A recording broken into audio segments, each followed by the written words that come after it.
moment in Stourbridge, which is just southwest of Birmingham, West Midlands in England. And I sort of, for what I do, I'm engaged in three things really. I'm a translator of Japanese because I spent 10 years living in Japan. That was a big influence on my life and for the way I look at things in trying to understand these issues. And then the other thing is I give talks like this on history and current affairs, and I write about those subjects, particularly in a quarterly magazine called New View. So I chose to give this talk, this title, because I noticed, if you're looking at what's going on in the world today, one of the things you simply cannot ignore is the phenomenon of the internet and what's happening in it. And I'm sure you've heard of the so-called truth movements, particularly which has grown up since 9/11. And this is ramified out into all sorts of areas. And it's a very complicated phenomenon. And all people are trying to investigate all sorts of things for themselves. And there's a lot of information and knowledge out there. But what I discovered was that there were kind of two broad streams of understanding about what may happen to us in the near future. And those two streams, in a sense, are in the title. Because on the one hand, you have the what I would call the New Age stream, or the Ascension stream, which is expecting that very soon, perhaps as soon as 2011, or certainly within the next few years, that we shall somehow rise into another dimension. There'll be a sudden illumination and expansion of consciousness of the whole planet, or at least significant numbers of people on the planet, and they will rise into a new level of consciousness and awareness. So they're looking forward with great expectation to that. Some people even thinking a whole new planet might evolve. Very radical thoughts in that stream. And then the other stream, just symbolized by this word Antichrist, is the Christian fundamentalist movement, who are expecting their own kind of lift-off, which you will have in what they call the rapture, where they're looking forward, as it were, to the realization of what's described in the book of Revelation by St. John in the New Testament. So a certain similarity in both these movements, that they are expecting some almighty transformation to take place. Both of them, different wings, particularly of this one, which is the not so optimistic wing, are expecting that there may be some terrible catastrophe before this transformation of consciousness. Whereas these people, of course, are expecting that, as in the book of Revelation, before the New Jerusalem arrives in the rapture, there will be the last judgment, the end times. So that's what I discovered here, and in these two broad streams. And I thought, well, is there another explanation which one can bring to this? And that's what I'd like to present to you this evening.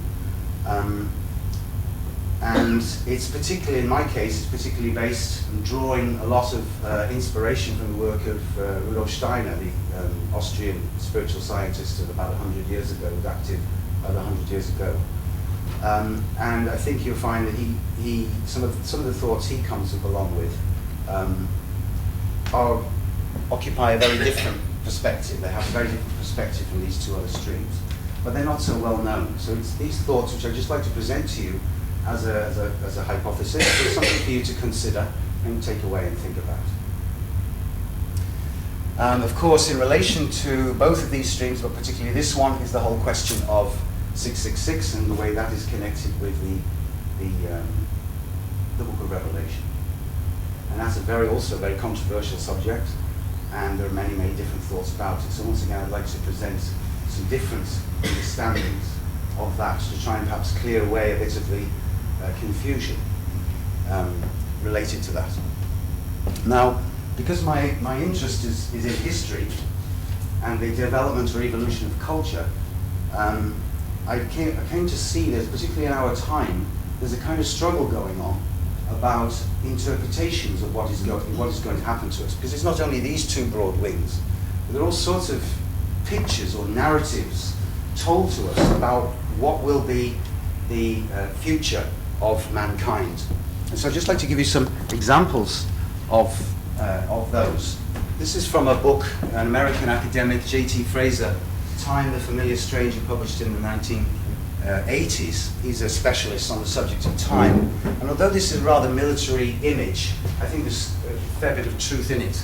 He says the people of Earth are at war to decide whose interpretation of the past is going to shape the future of mankind. The ethos that will eventually conquer the minds of people will be the one that succeeds in creating a framework of historical understanding for which a believable and inspiring future for mankind may be constructed.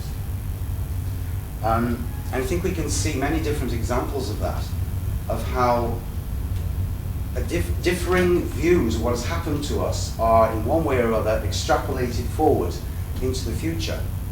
And I'd just like to give you some examples of the kind of people in our contemporaries who are engaged in these, giving us these different views. These are a group of men here, all men you'll notice, no women. And you'll probably recognize some of those faces. From the top left, we have James Lovelock with the Gaia hypothesis, who has a rather doom-laden green perspective, that he's expecting that unless we solve our problems very fast, the population of the Earth will, well, be at least halved by the end of this century. And then next to him we have Ray Kurzweil, the American cyberneticist, who is optimistically looking forward to the end of biological humanity by the end of this century, and that we will have downloaded our consciousness into a robotic, mineral or ceramic-based form. So we will be some kind of robots. And he's looking forward to that, to the end of biological humanity as we know it. In his book, published in 1999, The Age of Spiritual Machines, he gives an actual breakdown, year by year, decade by decade, of the changes he expects to see leading to this end of biological humanity by the end of this century. And then Stephen Hawking, of course, I'm sure you know, recently he's been giving us speculations about our possible future encounter with aliens. And then, of course, we have Richard Dawkins, who some people have described as the sort of the archbishop of the present anti-religious movement, the God delusion, a very militant campaigner against everything to do with religion, which he regards as a great delusion. So he's I would call the sort of on the militant and heroic atheistic wing. He's quite happy in a certain sense to consider that there is no other world than a material one, and that we must simply accept that and just enjoy the wonder of the world as interpreted to us by science. Below him, Christopher Hitchens, who has a similar message.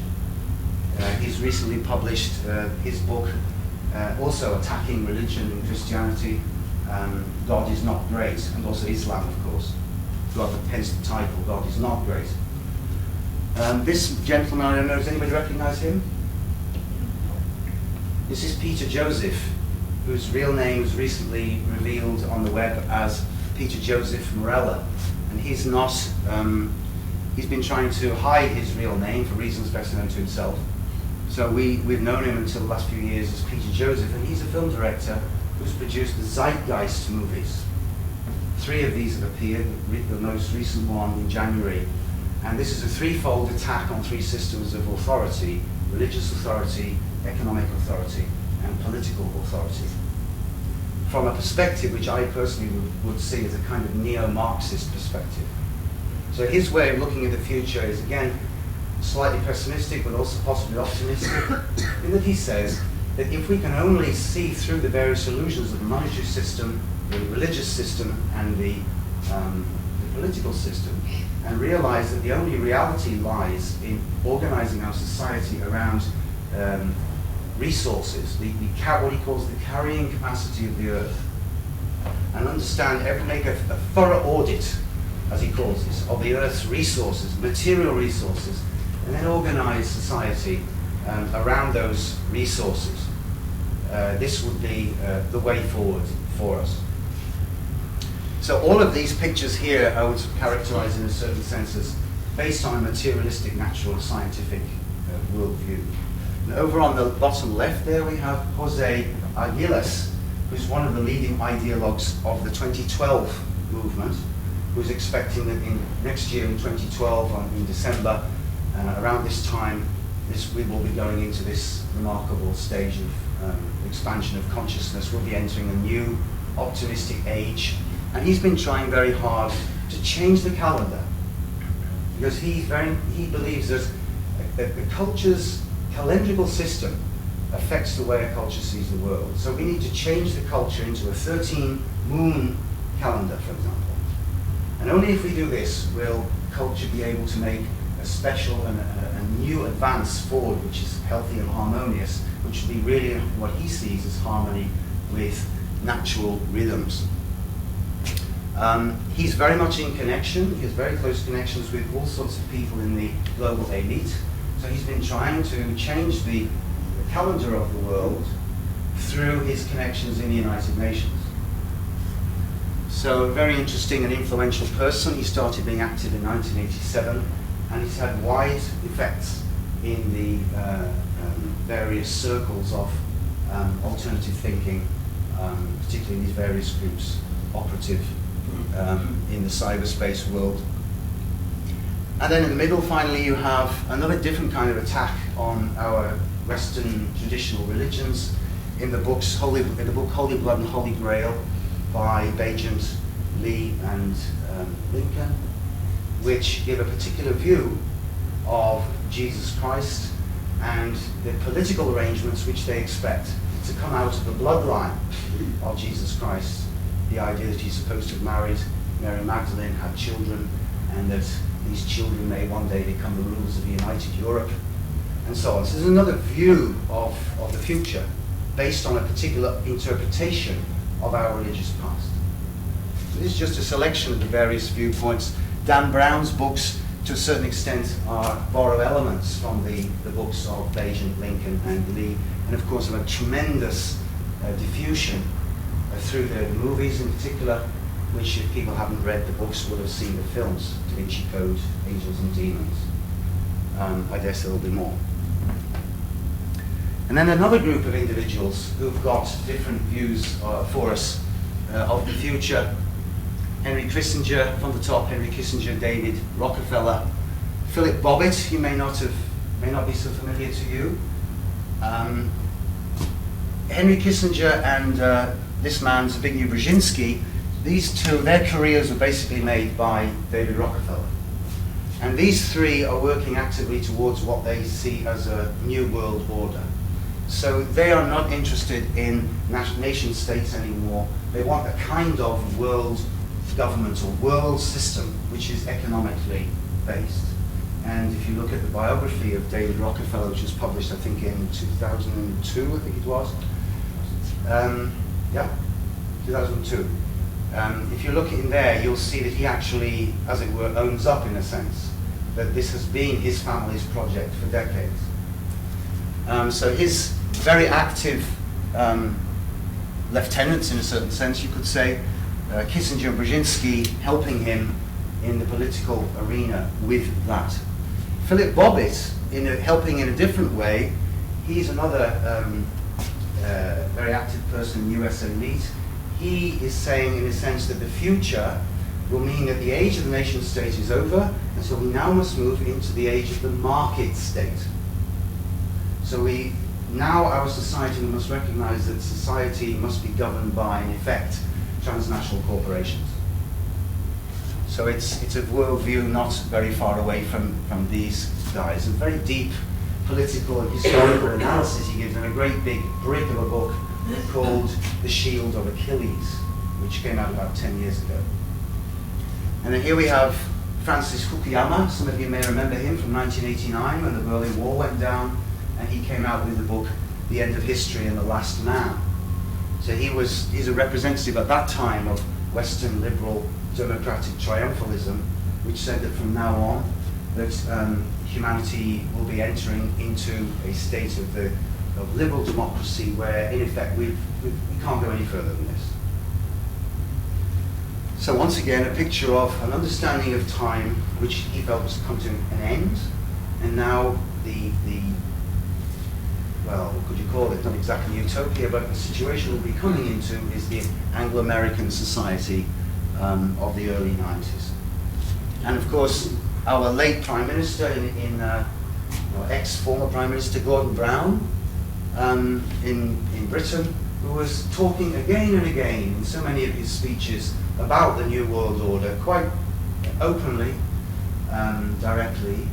But I remember, for example, in one particular speech he gave in the City of London in 2006, where he said basically that Britain's role in the world and our mission as a nation should be to outcompete, out-innovate, out-invent all the other nations.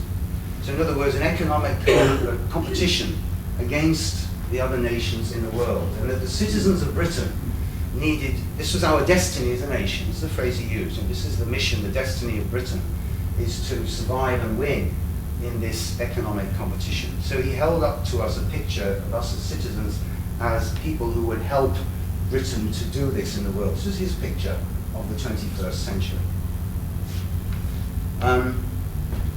So there's just a selection of some of the various pictures.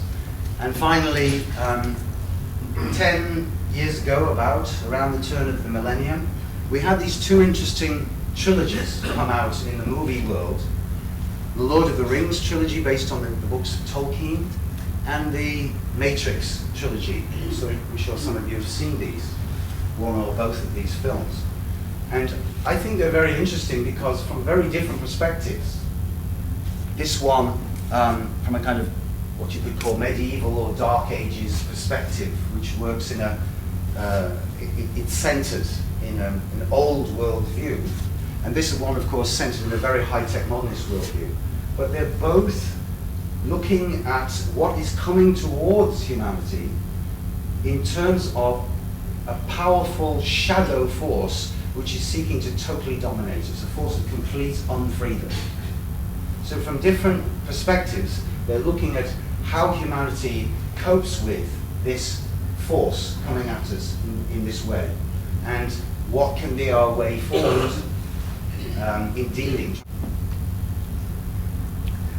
So as I said before, the rapture, the Christian fundamentalist picture of what is coming towards us, that literally many people expect that we will lift off and enter a new dimension, and then great certainty about this.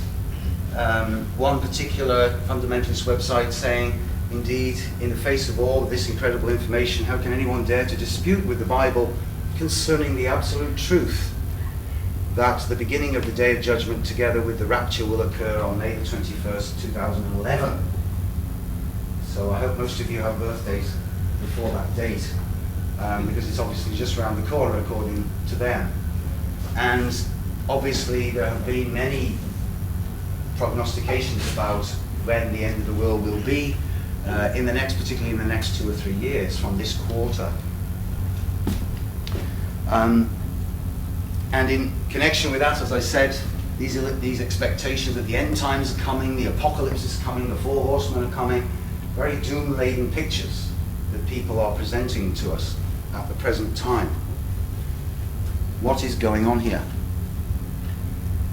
And on the opposite side, we have the New Age Ascension movement, as the picture where we will be blissed out, you might say. We're prepared to really lift off into other dimensions. Kind of relinquishing of this present earthly life in our physical bodies, and all these various, whole panoply of movements connected to this, from planet Nibiru and the Anunnaki to ascension, spiritual awakening, extraterrestrials. There's a whole cornucopia of wings and streams involved in this particular New Age movement, expecting our imminent transfiguration. So Aquarius, because in this expectation, particularly in the New Age expectation, the role of Aquarius and the Age of Aquarius plays a great part. And in many cases, it's used to buttress the arguments that this New Age ascension is soon coming. Because you see, it's often said that the age of Pisces is finished. We're now in Aquarius, or we're very soon to come into Aquarius, and the age of Pisces had to do with Jesus Christ and Christianity. That's gone now, so we can forget about Jesus Christ and Christianity, and now we turn our attention to the new spiritual impulses of Aquarius. And so, because I'm sure you're aware, many people have speculated on when the age of Aquarius is going to begin. You had dates in the 19th century of 1881, 1897, of Blavatsky. You had then coming into the 20th century a whole range of dates, and then coming up to at the present time, some astrologers thinking in the 1990s, and then in the present time, most recently, for example, St. Valentine's Day, 14th of February 2009, when in fact the moon was in the 7th house and Jupiter aligned with Mars. Remember the song from the 1960s? Yeah. The problem is, of course, that the moon is often in the 7th house, and Jupiter and Mars alignments are not by no means unusual. But that song went deep into many people's memories since the 60s. And it's still resonating. I mean, I saw a completely happy Californian lady on the internet recently talking about, well, now we are now in the age of Aquarius since 2009. So this is the point, are we really? Because if you really think we are, then that can influence how you understand what the present situation of humanity is and what is coming towards us in the future. And certain actions that we should take predicated on that understanding. So I'd like to suggest to you that in fact it's not difficult for us to really try and see when the age of Aquarius really does begin. Just to present some ideas for your understanding and consideration. There's another way of looking at this. Now, if we think about where the zodiac, which we normally work with in the West, where this comes from, we go back to the time of the Babylonians, the Chaldeans, and they concentrated their attention on 4 particular stars. And these are the stars Aldebaran, the bullseye in Taurus, what we now call Taurus, the star Antares in the heart of Scorpio, the star Regulus in the heart of Leo, and Fomalhaut in the constellation of Aquarius. And these 4 stars are like a sort of St. Andrew's cross in the heavens, in the different seasons of spring, summer, autumn, and winter. And these were the 4 stars they concentrated on. And they divided the heavens into 12 equal parts, with 2 constellations on either side of these 4 stars. So you get 12 constellations, and they decided that these constellations should be equal because they translated their picture of the moon and the number of days in the moon cycle, 30 days, they translated that out into the heavens. So we get equal zodiac signs of 30 degrees. So for the Babylonians, the zodiac was of 12 equal sign systems. And they placed these 4 stars in the center of these 30 degrees of each sign system. So Aldebaran at 15 degrees, Regulus at 15 degrees Leo, Antares 15 degrees Scorpio, and so on. And that's how that was their starting point. Now from there, here's just a picture of that. So you see there that here's Antares and Aldebaran. This is called the sidereal zodiac, which means the star zodiac as it actually is in the heavens. Because most astrologers today in the West don't deal with the stars as they actually are in the heavens, as I'm sure those of you interested in astrology will know. They deal with something else called the tropical zodiac. I don't want to go too much into that now because it would lead me too far afield. But just suffice it to say that the tropical zodiac and the actual astronomical positions of the stars are some 25 degrees out. So we're talking here about the sidereal, the actual stars as they are in the heavens. And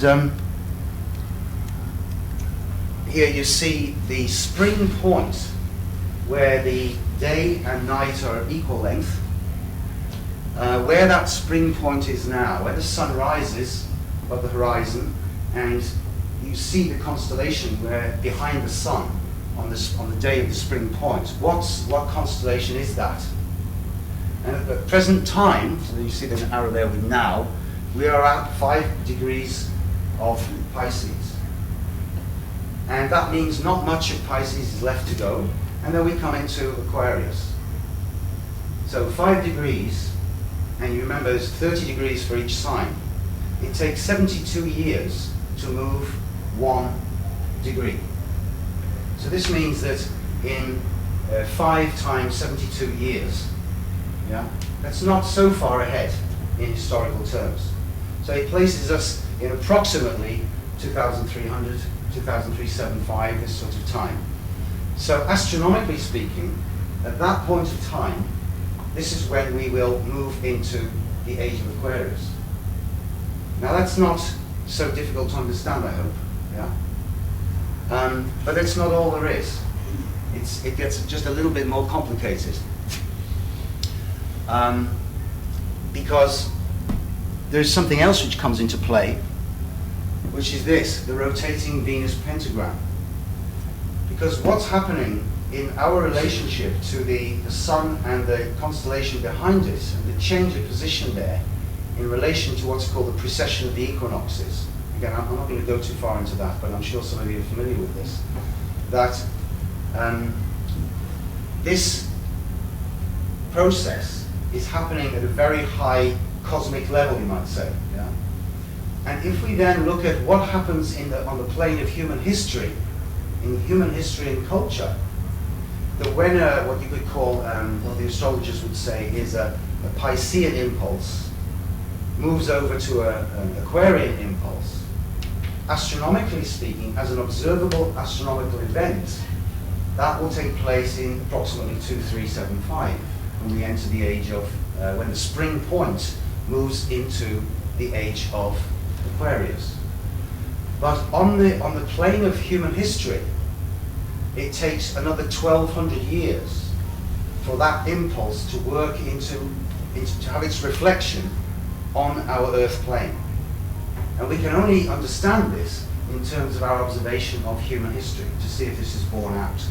So we have to test this by looking at history and see if this makes any sense. So that means, for example, that the age of Pisces as an astronomical event actually began, an observable astronomical event, so to speak, began in around the year 215 AD. 215 after Christ. And will not come to an end, as I said, until 2375. That's 30 times 72 years, which is 2,160 years. Each one of these ages, Age of Pisces, Age of Aquarius, lasts 2,160 years, approximately 2,100 years.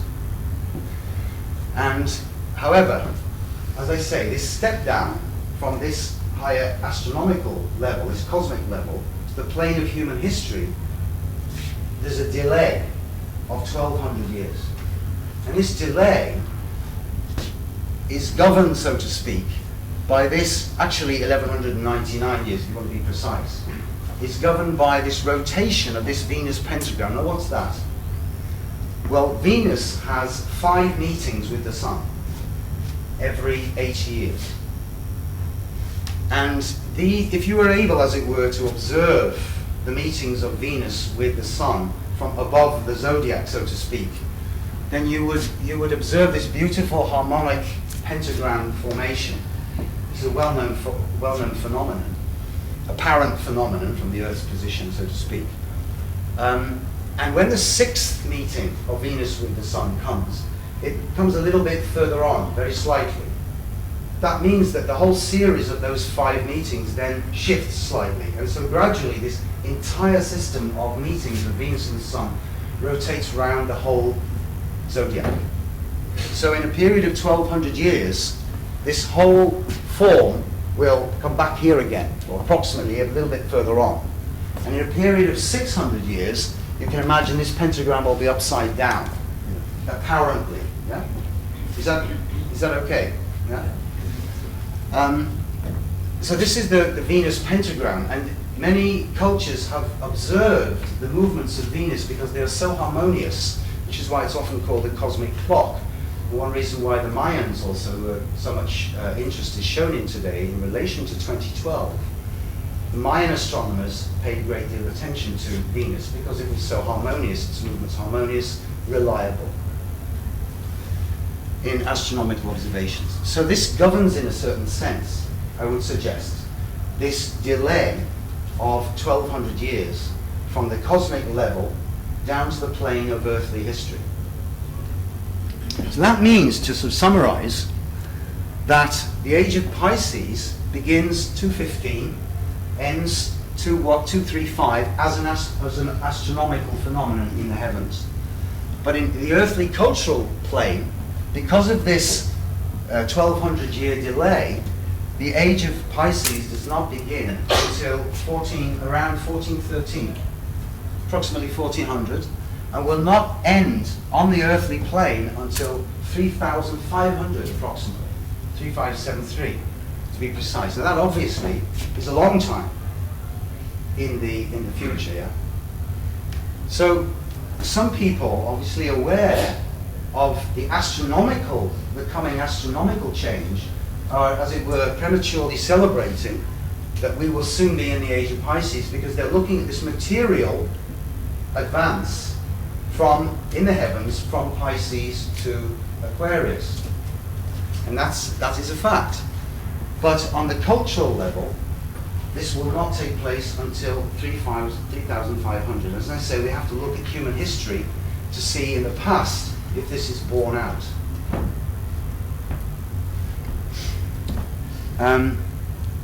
So this explains, I think, why it's so important to be sure about why the age of Aquarius begins.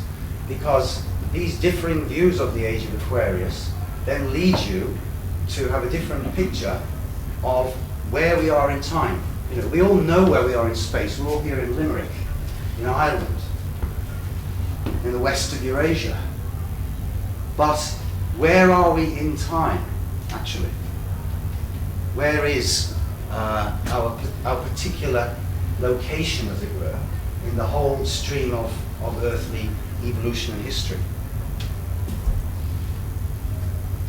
Now, George Orwell, in 1984, wrote that those who control the past control the future, and those who control the present control the past. Those who are able to explain to you the narrative, for example, of your country, about the past, are able to suggest to you, well, in the past, we have been doing this as a nation, and you can see from what we have been doing that this is what we are about as a nation, and so we project that forward into history. So Gordon Brown and now David Cameron, Nick Clegg, they're telling us that, for example, England, Britain, had a certain role in the past, particularly from the time of Elizabeth I. We fought the Catholics, we fought the Spanish, we fought as a Protestant nation, we fought the French, we fought the Germans, we tried to prevent people dominating the continent, to protect the gallant little small countries of the continent. It was a certain narrative which they gave to the British people, and we did that in collaboration with our cousins across the Atlantic, the Americans, and these countries stood up for freedom and democracy, and we have to go on doing that in the future together with the Americans. This is the narrative which we are being given by our political leaders. This is what we were doing in the past, this is what we're about as a nation, this is what we must go on doing in the future. And you can ask, well, what narrative are your political leaders and your media pundits giving to you as the Irish people? Yeah? Of your understanding of the past and the present and the future. And that's why this man Fraser's interpretation, I think, as I said, these different competing views of the future, I think are so important. One of these people I mentioned before, Orgilis and the calendar reform, which he's trying to bring about in relation to 2012, based on his interpretation, and I emphasize that, his interpretation of the change of the Mayan calendar. And so many things about this whole Mayan calendar phenomenon are based on modern Western interpretations of the Mayan calendar, because actually we know almost nothing at all of what the Mayans really felt would happen when this cycle of their calendar, which really does exist, would come to an end. Yeah? Which it is doing in 2012, apparently, but we don't really know what they really felt about what that would mean. And a whole load of Western interpretations have been put upon that. But because the Mayans were able astronomers, and because they're an ancient civilization, and because they're not a Western civilization, we want to sow sympathy with non-Western civilizations.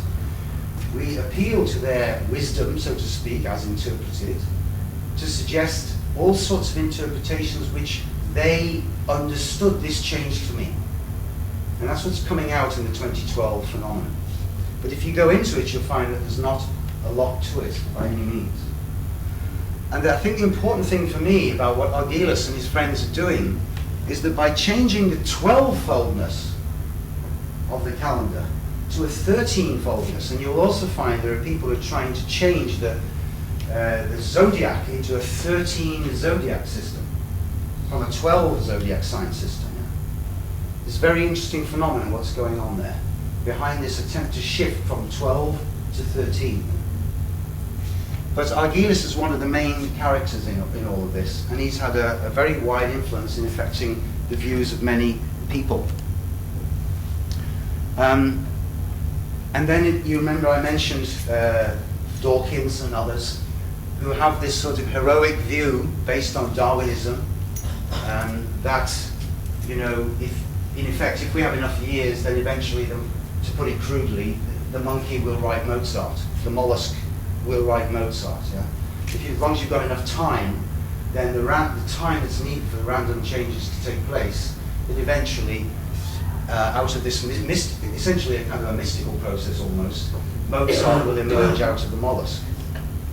But it's a deeply alienating picture, I would submit, because these vast regions and spans of time which we're asked to believe in, and in this span of time which goes infinitely back in the past, infinitely forward in the future, there is no Christianity, no religion. You have only one life. There is no afterlife. There is no pre-life. There is just your 72 years, your 3 score years and 10. And here you are, this sort of speck of biological dust in this whole vastness of time and space. How on earth are we supposed to make sense of that? And many, particularly sensitive souls, cannot. And that often leads particularly many thinking young people to commit suicide even. And we've seen now, particularly from the end of the 18th century, that many sensitive people increasingly become oppressed by the alienation of this worldview. And that leads to breakdown, to madness, and perhaps even to suicide. On the other hand, the traditional picture of time, whether it be a pre-Christian picture based on the agricultural year, the Celtic year, or all over the world, based on the cycle of the seasons going round and round, endlessly repeating the different festivals which were initiated for those festivals, gives a cyclic picture of the year. And then that was joined by the Christian perspective, which is obviously from Eden to the book of Revelation, a kind of a linear progression. And then if you put these two together in the Middle Ages, you have a kind of both these two together was being celebrated in a sense. The ancient cyclical picture and the forward-going linear picture. A kind of spiral picture in a certain sense. But we find that from almost the beginnings of Christianity, some people were impatient for this linear progression to come to an end. They wanted to advance the whole process prematurely. They wanted to bring on the end of, they wanted to bring on New Jerusalem, in effect, as soon as possible, the second coming of Christ. So we find in the 17th century, for example, many of the Puritans actually wanted to do things to bring about the second coming of Christ. For example, if we make it possible for the Jews all to return to Jerusalem and to end the diaspora, based on our understanding of the Bible, then the second coming will happen. And you find that people like Lord Shaftesbury, high-ranking politician in England in the 1840s, say, very much worked with this view.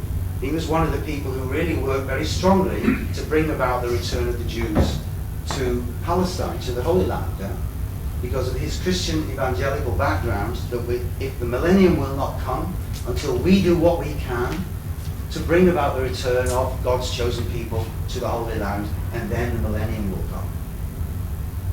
So they sought to bring that on as soon as possible based on their reading and interpretation of the Bible.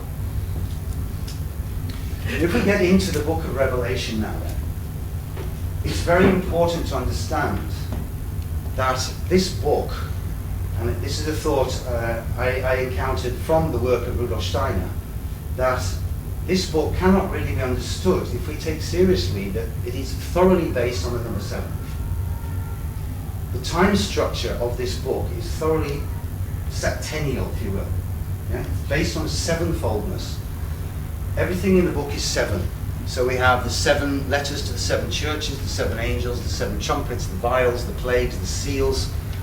It goes right through in a sevenfoldness until the very end, nearly, where then time is turned into space, and a 12ness emerges in the last 2 chapters. But for most of it, it is a sevenfoldness. And that's important to take hold of that thought. So it's not based on 10, like our numbering system is, but on sevenfoldness. Now, Steiner in his lectures on the book of Revelation in 1908 looked at the whole picture of evolution in terms of this sevenfoldness, because he's looking at the number 7 in relation to time.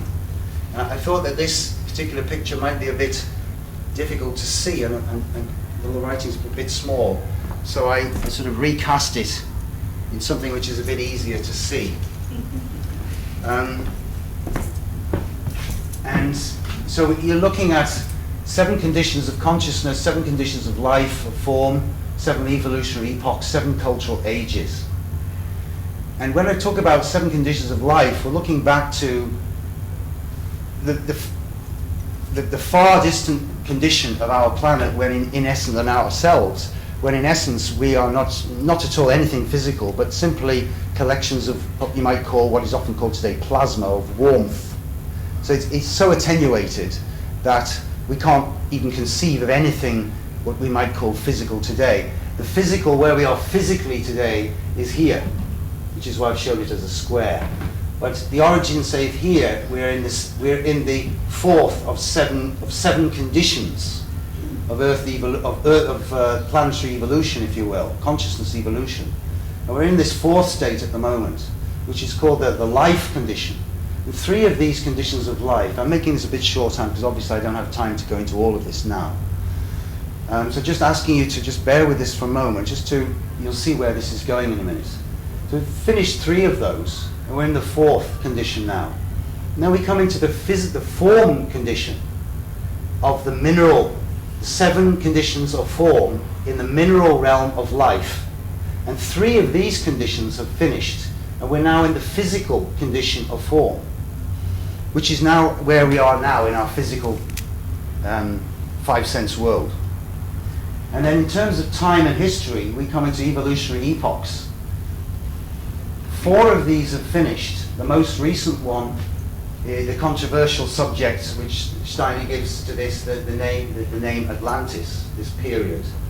And we're now in the 5th one of these epochs of historical time. And then in this first of the post-Atlantean epochs, we're now in this 1, 2, 3, 4, 5 again, 5th period. And this is where, in these 7 post-Atlantean epochs, the astrological ages come in.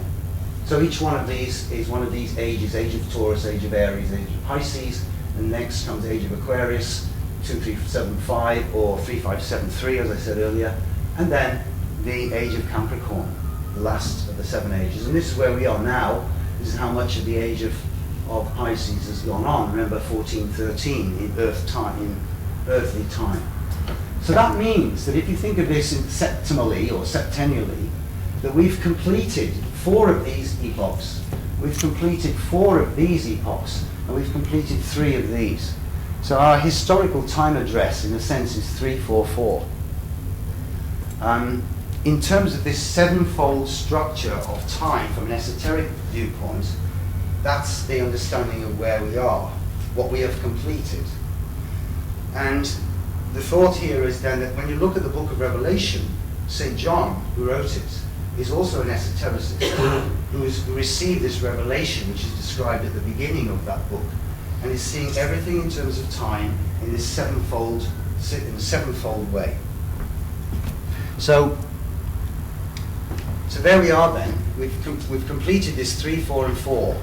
And then you can then imagine that there will come a time in the future when we will have completed 6 of these, and 6 of these, and 6 of these. And that means we will in effect be in 777, because we will have completed 6 and 6 and 6. Because we're in a septennial system. So that will be then the situation of the New Jerusalem, where this will then end. This will be here in effect. And this physical form of the earth and of humanity, of us, will end, and we will pass over into a non-physical state, described at the end of the book of Revelation. So that means then that in a septennial system, 666 is what 999 is in a decimal system. It's the penultimate point. It's almost at the very end, if you will. It's 5 minutes to midnight. Yeah? And we'll see what that means in more recent aspects of time in a moment. So now I want to look at this, to move on to consider the number, the name, and the time of the so-called beast in the book of Revelation. First, the number of the beast, this famous number 666. Now in the Apocalypse there are 4 beasts referred to. There is the dragon, who at first is in heaven and then is cast down to earth. And this dragon, this red dragon, has 7 heads, 10 horns, and 7 crowns. And then there is the beast, which is a kind of a mixture of leopard, lion, and bear. The body of a leopard with yellow and black, the lion head, and the bear feet. Now this beast is in fact the actual 666 beast. And this beast has 7 heads and 10 horns and 10 crowns, and emerges from the sea, and it is associated with blasphemy. And then the 3rd beast is the 2-horned beast. This is the one we'll be particularly concerned with here. This beast is like a lamb. Chapter 13 of the book of Revelation describes it, with a voice like a dragon, emerges not from the sea but from the earth, and is also described as the false prophet, and is concerned with producing deceptive images and mark and the number 666 of this beast. If you read the chapter 13 very carefully, you will see that the 666 beast is not in fact the 2-horned beast. It is this one. That this false prophet is working in a sense for this beast. And these 2 beasts are destroyed together later on in the book of Revelation by the Christ. And the Michael, who's as Steiner describes, in the sort of countenance of Christ, who goes before Christ, and these forces overcome and cast these 2 then down into the lake of fire. That's how it's described in the book of Revelation. So the 2-horned beast then. And finally, this one I'm not going to talk about tonight, Mystery Babylon, riding another scarlet beast, 7 heads, 10 horns, and blasphemy. So I want to concentrate on particularly chapters 12 and 13, because so much is said about this number and these beasts, particularly from the Christian fundamentalist viewpoint, but also from the radical, alternative, anti-Christian viewpoints about what these things mean. So I'd like to present some different understandings of this. Let's look first of all at the text, because we've really got to try and keep based on what we can actually observe before we start to speculate or even imagine. So the translation of the Greek text, which is there above, very literally, word by word, here the wisdom is, he who has understanding, let him calculate. The number of the beast, number for man it is, and the number of it, 666. The first thing to notice is the Greek word human being here, anthropo, means not a man, but man, in the sense of human being. And this has misled many people because you often see it means a man or the man. That leads people to think this is referring to an individual, and that's then led people on to think, aha, which individual could it be? And they think, well, they're talking about what's coming very soon to the people of that time, and one of the candidates that came forward in the 19th century was the Emperor Nero. So the 666 is the Emperor Nero. That was one of the theses which was presented. Now this whole idea that the relationship of numbers and letters is a very ancient one, which goes back as far as we can see historically, at least to the time of Sargon II, king of Assyria. Gematria, it's called. There is an esoteric relationship, almost a mystical relationship between numbers and letters. And each number has a letter. And if you can understand that relationship, that gives you a certain understanding of the structure of the world. So, if you look at this thesis, because I want to go quite carefully here, so we can understand why some of the propositions which are put forward about this are, in my view at least, not correct. So the first then is Nero, in Greek, Neron Caesar. So if that's considered in Aramaic, then you get, without the vowels, Nuren Sur. And then if you then translate this into the Gematria, giving the numbers for this Aramaic transliteration of the Greek, Neron Caesar, you get indeed 666. Yeah? Because of the equivalences of the numbers to the letters. And as you see that here. But this is not in fact the case because, of course, Caesar is not a name, it's a title. So there's already a little bit of a shift going in there. Yeah? It's not really a name. Remember the text said, and the name, it speaks of the name. It doesn't say the title of this, of the beast or of the man, yes? So the name of Nero is Lucius Domitius Ahenobarbus.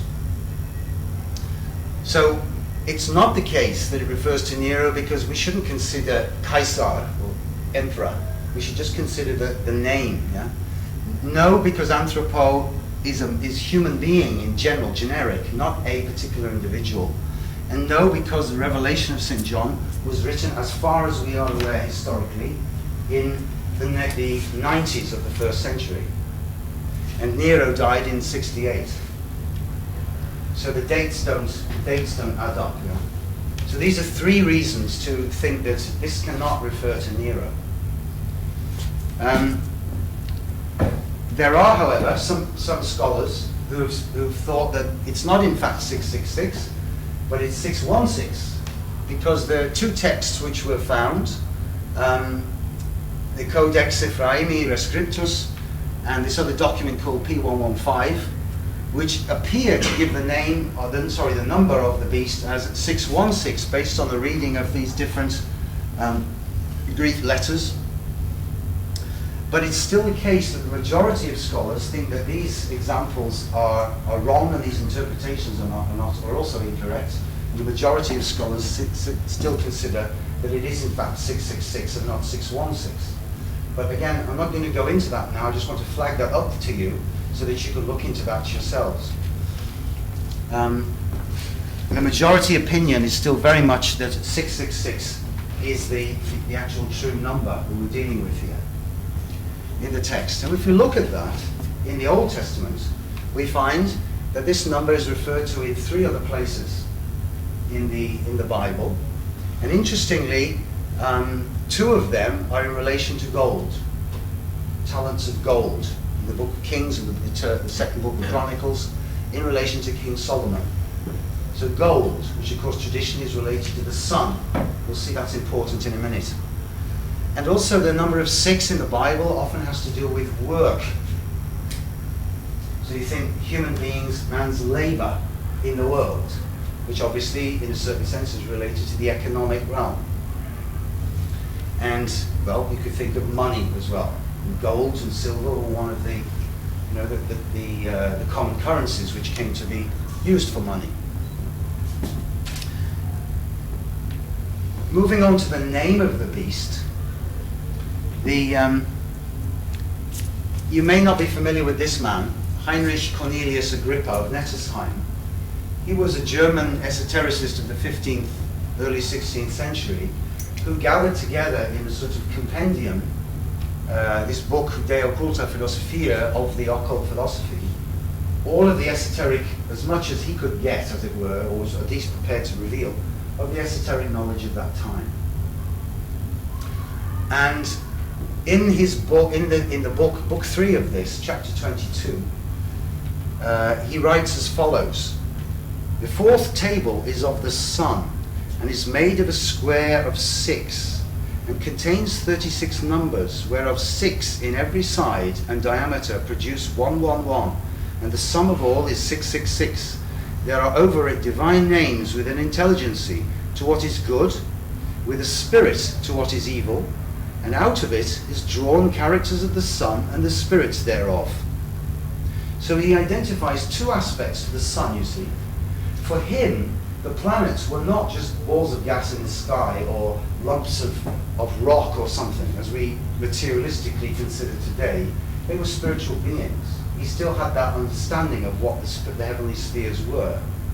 Just as I have a physical body, but I am not just my physical body. There's a spirit relating to this physical body.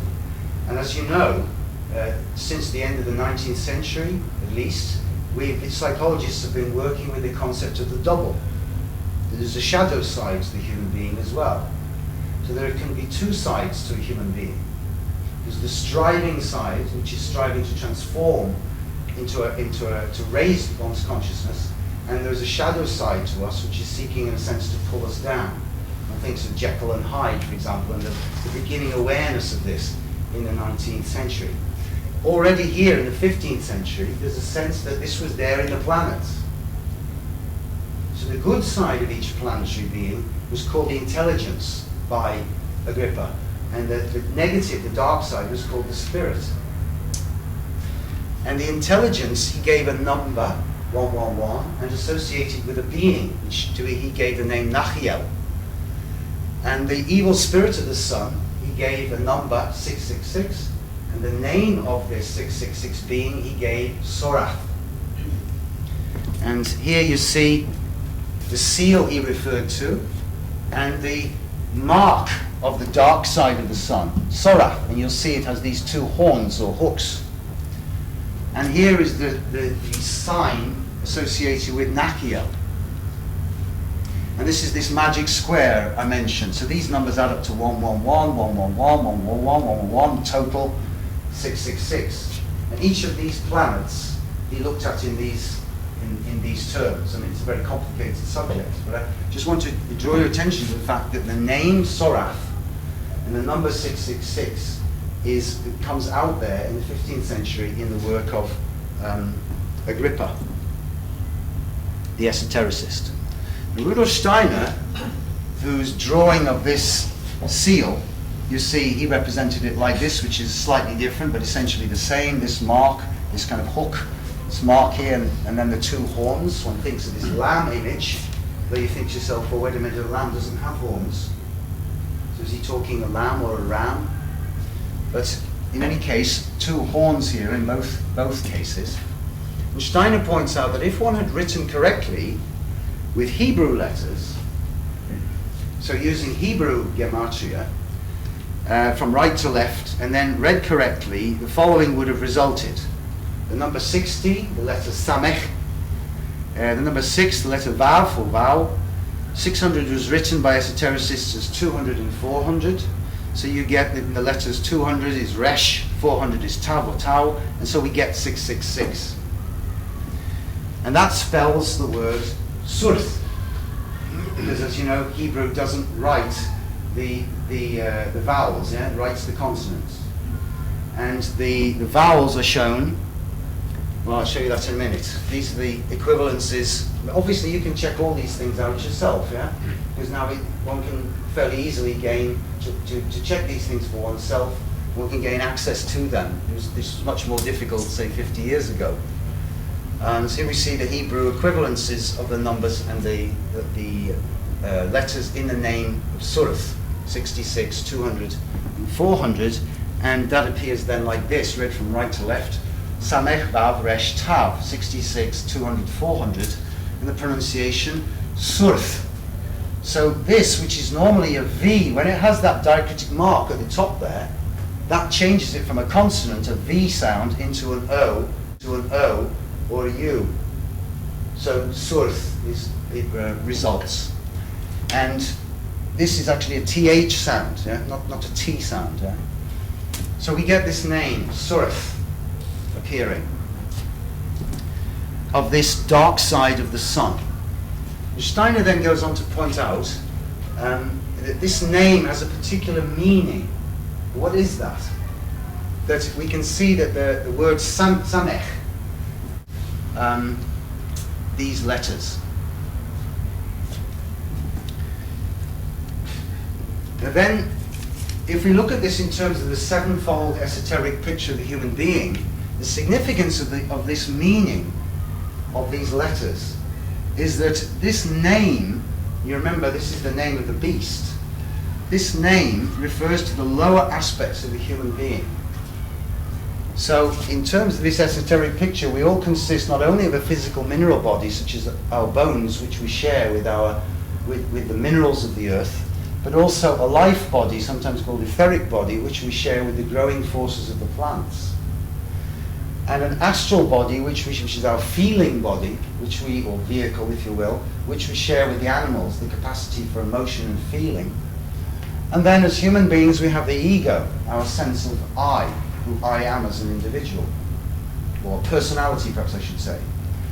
Because this ego, which is the middle point of the seven, is in this crucial point where the lower aspect of it is the personality, but the higher aspect of it is the individuality. Who are you as a spiritual individual? And not just I, myself, and me. I like this, I dislike that. I want this, I don't want that. Yeah? Me first. Not that, but rather use the human thinking to reflect on who am I actually as an individual? What is my relation to the whole of my fellow human beings of society, my relation to the plants, the animals, my relation to the cosmos as a spiritual being. That's the higher aspect.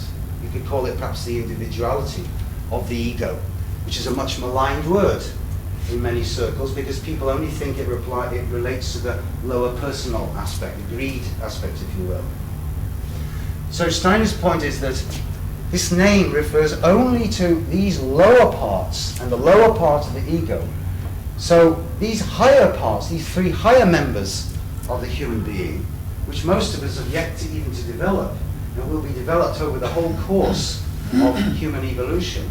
And some of these, the next step, for example, spirit self, has perhaps only been developed by the highest examples of humanity in the past and in our time. That this will, as it were, because of the action of the beast, or the beast's intention, is to stop evolution here. So we will never get even into the higher aspect of the ego, let alone these three. But we will remain in our lower, beast-like element, satisfying our own material desires and wants. And then Steiner points out that in addition to these seven, one can look at the ego manifesting in these three different ways. The ego living in its relation to feelings, in its relation to thinking, and its relation to its understanding of itself. The difference here between this thinking and understanding of itself, perhaps I could illustrate by saying, well, imagine a computer geek, age 12, who is really clever and has taught himself to understand his computer much better than his parents. But to be a wise person, to have a real understanding of yourself in relation to others, you've got to live, you've got to have lived. You've got to have been through pain and suffering. You've got to understand something of the world in its depth, and not just how to operate a machine, even though that can require some degree of clever intelligence. And that capacity for thinking is one level of the use of intelligence. And the capacity for understanding the depths of the world requires a good deal more than that. So this the higher aspect of the consciousness soul requires us to put our reflection, our contemplation on our understanding of who we are and what is our relationship to our fellows. So the ego manifests then in these three different ways. We come on to the time of the beast. How are we doing for time now? Sean, is this time for a break, or shall I go a little bit further? I'll give 5 more minutes. Okay, can people stand with the 5 minutes or so before the break? Is that all right? Yeah? Okay, so we'll just go a little bit into this question of the time of the beast. Once again, to summarize then, according to this picture of the growing development of the human being, that in these different astrological ages, different parts of the human being develops. So you see, here we are now in the age of Pisces. Remember, which begins approximately 1400 and goes on to approximately 3500 on the earthly plane. What we are developing is this consciousness soul. We are trying to move on from the sense of myself in terms of I, myself, and I, and what I want and what I desire, my lower ego or personality element, to myself, my understanding of myself as a spiritual being in relation to the whole, whatever you can conceive the whole to be, as a source of morality. So it's the turning of intelligence towards the good, towards morality, and not just towards my benefit, my profit, or the benefit and profit of the group to which I belong. And then in the Age of Aquarius, we'll go on to a higher sense of being, where a new sense of community will truly develop, which is a transmutation or transfiguration of feeling life, from the 4th millennium onwards. So in each of these phases, the Age of Taurus was the Egyptian time, or in the Babylonian Chaldean time, the intellectual mind soul of what we could call the Mediterranean or Greco-Roman period, up until the Renaissance, approximately. Just by way of summary there. Now, something rather important to get a handle on. But remember, each one of these ages lasts 2100 years. The Age of Aries, starting in the 8th century, which is this where humanity learns to think, and not just in the Western world, because if you look at the development of the Eurasian cultures, from China and with Confucius, Iran to Zoroaster, to one of the historical Zoroaster figures, and then of course the pre-Socratic Greek philosophers, and then the later Greek philosophers, we see, and in India with the Buddha, we see a dimension of thinking, as humanity, as it were, learns to think for itself from this period onwards. And Karl Jaspers, from a non-esoteric, strictly conventional historical viewpoint, has given this age the name the axial age, and you often come across that term because it's recognized that there's a real turning point that happened here, where humanity started to think of itself not in terms of mythological understandings in relation to the gods think in me, so to speak, but slowly, just in seed form, humanity is starting to think for itself. And that starts there in the 8th century in seed form through the development of philosophy as distinct from religion, and then moves on through until the 15th century AD, after Christ. So in this 2160-year period, the midpoint of that is the year 333, halfway through that.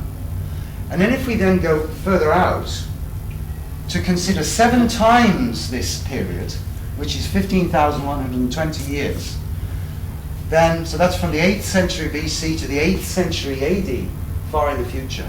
Once again, the midpoint, the absolute midpoint of that whole huge period is again the year 333, obviously. And then the Christ event, the Palestine event, and what we'll come to see in a minute is the Sorath event, what happens in the year 666, 333 years before and 333 years after this year. So what happens in this year? This mid-year point of the whole post-Atlantean epochs. What happens here? Does anybody associate anything with that year 333 from your knowledge of history? Does that mean anything to anybody? You think of anything was going on then? 1333? Sorry, 333? No? Christianity became state religion around that. Right, exactly, yeah. So under the Emperor Constantine, Christianity then becomes the state religion of the Roman Empire. And also the Roman Empire moves its capital from Rome, in approximately this period, from Rome to Byzantium, which is a very interesting phenomenon in itself, but I'm not going to talk about that now. But that's the point where we could say that in a sense one sees a fixing, a hardening. Something gets hold of Christianity there, which doesn't actually belong to it. And I would suggest you could also almost say something Pharisaical. Something of the Roman and something of the Jewish Pharisaical gets hold of Christianity there, and it becomes this state church with its fixed dogmas and its laws, which must be obeyed, and if they aren't, you are put to death, eventually. And the spirit of Christianity from this point begins to evaporate, apart from in a few isolated cases. It's a very significant point in time. Rudolf Steiner has a very great deal to say about that 4th century and that particular period. But if we just come back to the present for a moment, it's just interesting to observe that there have been 3 years in recent times, 1998, 1999, and 2000, which if divided by 3, give us the number 666. The number 1997 does not give us that. It gives us 665, and 2001 gives us 667. So these 3 years, 98, 99, 97, this is 0.3 recurring, 0.6 recurring. So we have these 3 repetitions also in the past of this number. 666, 1332, and 1998, where this number comes again in history. But what happens at this time? Because it's very interesting to observe what takes place in the 7th century, in the 14th century, and in the 21st century, on the very edge of the 21st century. Remember what I said before about this septennial, the sevenfoldness of time. 7, 14, and 21. Yeah? And think, for example, what happens in the life of the individual human being at 7 and 14 and 21. Approximately, in the life of the individual human being, at 7, the change of teeth. At 14, puberty. At 21, adulthood. And of course, these days, that often happens earlier, because there's an acceleration going on due to the effects of modern civilization. But nevertheless, it's approximate, yeah? I'm sure nobody in this room has ever met anybody or knows of anybody in whom puberty began at the age of 8. Even though puberty may today begin at 12 rather than 14, it's not that much advanced. Yeah? So there was a traditional reality to the notion that these great changes, the gross biological change of the teeth, the more subtle physical change of the sex organs and the life forces, and then the change in the human destiny step, where you separate yourself from your parents and you step into the world as an adult, self-responsible adult, that step, which is more attenuated, these are governed by, again, a sevenfold process. Yeah? And it's very interesting to compare that sevenfold process in the life of the individual human being with what happens in the 7th century, and the 14th century and the 21st century across the world, and I emphasize not only in Europe. You can see this in Asia as well, if you study Asian history in the different cultures.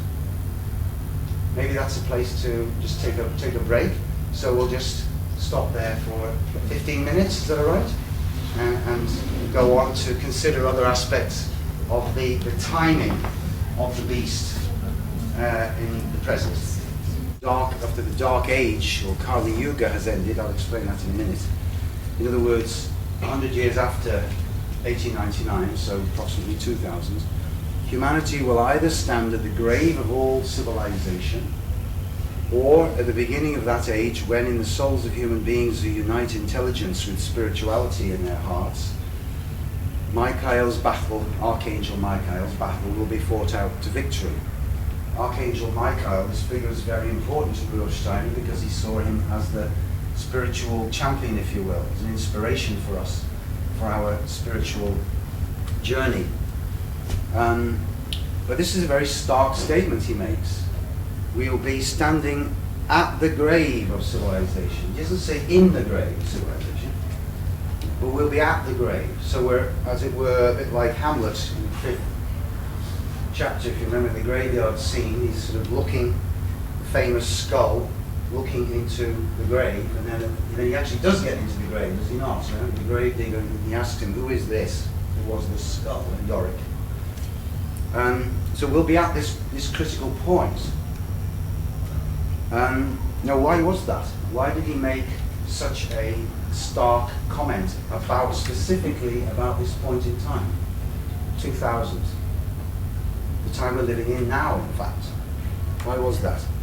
This dark age he refers to, this is an thing in this part of the presentation to get hold of, because it's the thought that around that time, what you could call the doors of clairvoyant perception were opening again after a 5,000 year period of darkness.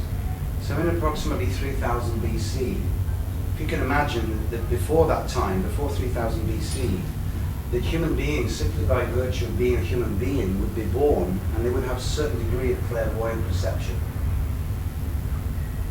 So they would not only have perception of the physical world, but also they would have, through their own experience and knowledge, an intuitional knowledge, not through as a result of any effort of their own, that there was also another world, other beings in this other world. And gradually that knowledge began to darken and disappear. And this period is known in esoteric circles as the Dark Age. It lasted 5,000 years. And then in 1899, 1900, these doors of perception, Lake, for example, called them, and other people like Jim Morrison and others, and Aldous Huxley, these doors began to open again. And from that time on, people have started having experiences, crossing this threshold, having experiences of the spiritual world, often very bizarre happenings which they cannot understand, because they don't, in Western culture, have a frame of reference to understand them. Because during that period of darkness in 5,000 years, Western culture, our spiritual tradition, said, well, you have to depend on the church for your understanding of spiritual life. What the church tells you is right and wrong, and you shall not investigate that for yourself. And those sort of dangerous spirits, in a sense, who wanted really to do that, were sort of shunted off a bit into monasteries and convents. But it was not a general facility anymore, like it still remained to be in the East, in the Orient, of a meditative path. You could find your own way to the spirit on. Now in the West, during this Dark Age period, only the tiny degree of specialists were allowed to do this. And even they were very strongly controlled by the church. So it was no longer a general capacity of humanity in the West. So that's why we lost for a long time the understanding of these spiritual realities.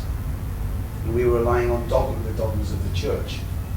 So these doors begin to open around 1900, and that's not, again, difficult to verify for yourself.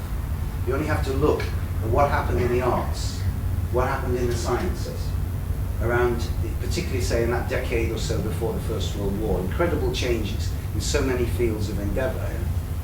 You've got to think of names like in the Einstein in the sciences, Schoenberg in the arts and music, painting a whole galaxy of people. A great number of real remarkable people who are taking painting and the arts in a completely different direction.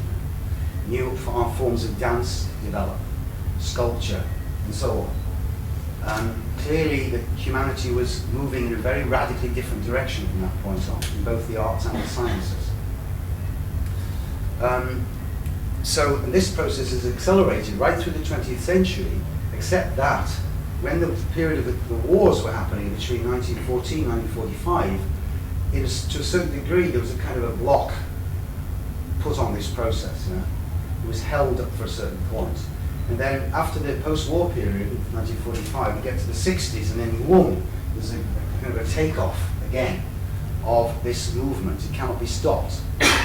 And these bizarre happenings which are starting to happen to people increase greatly.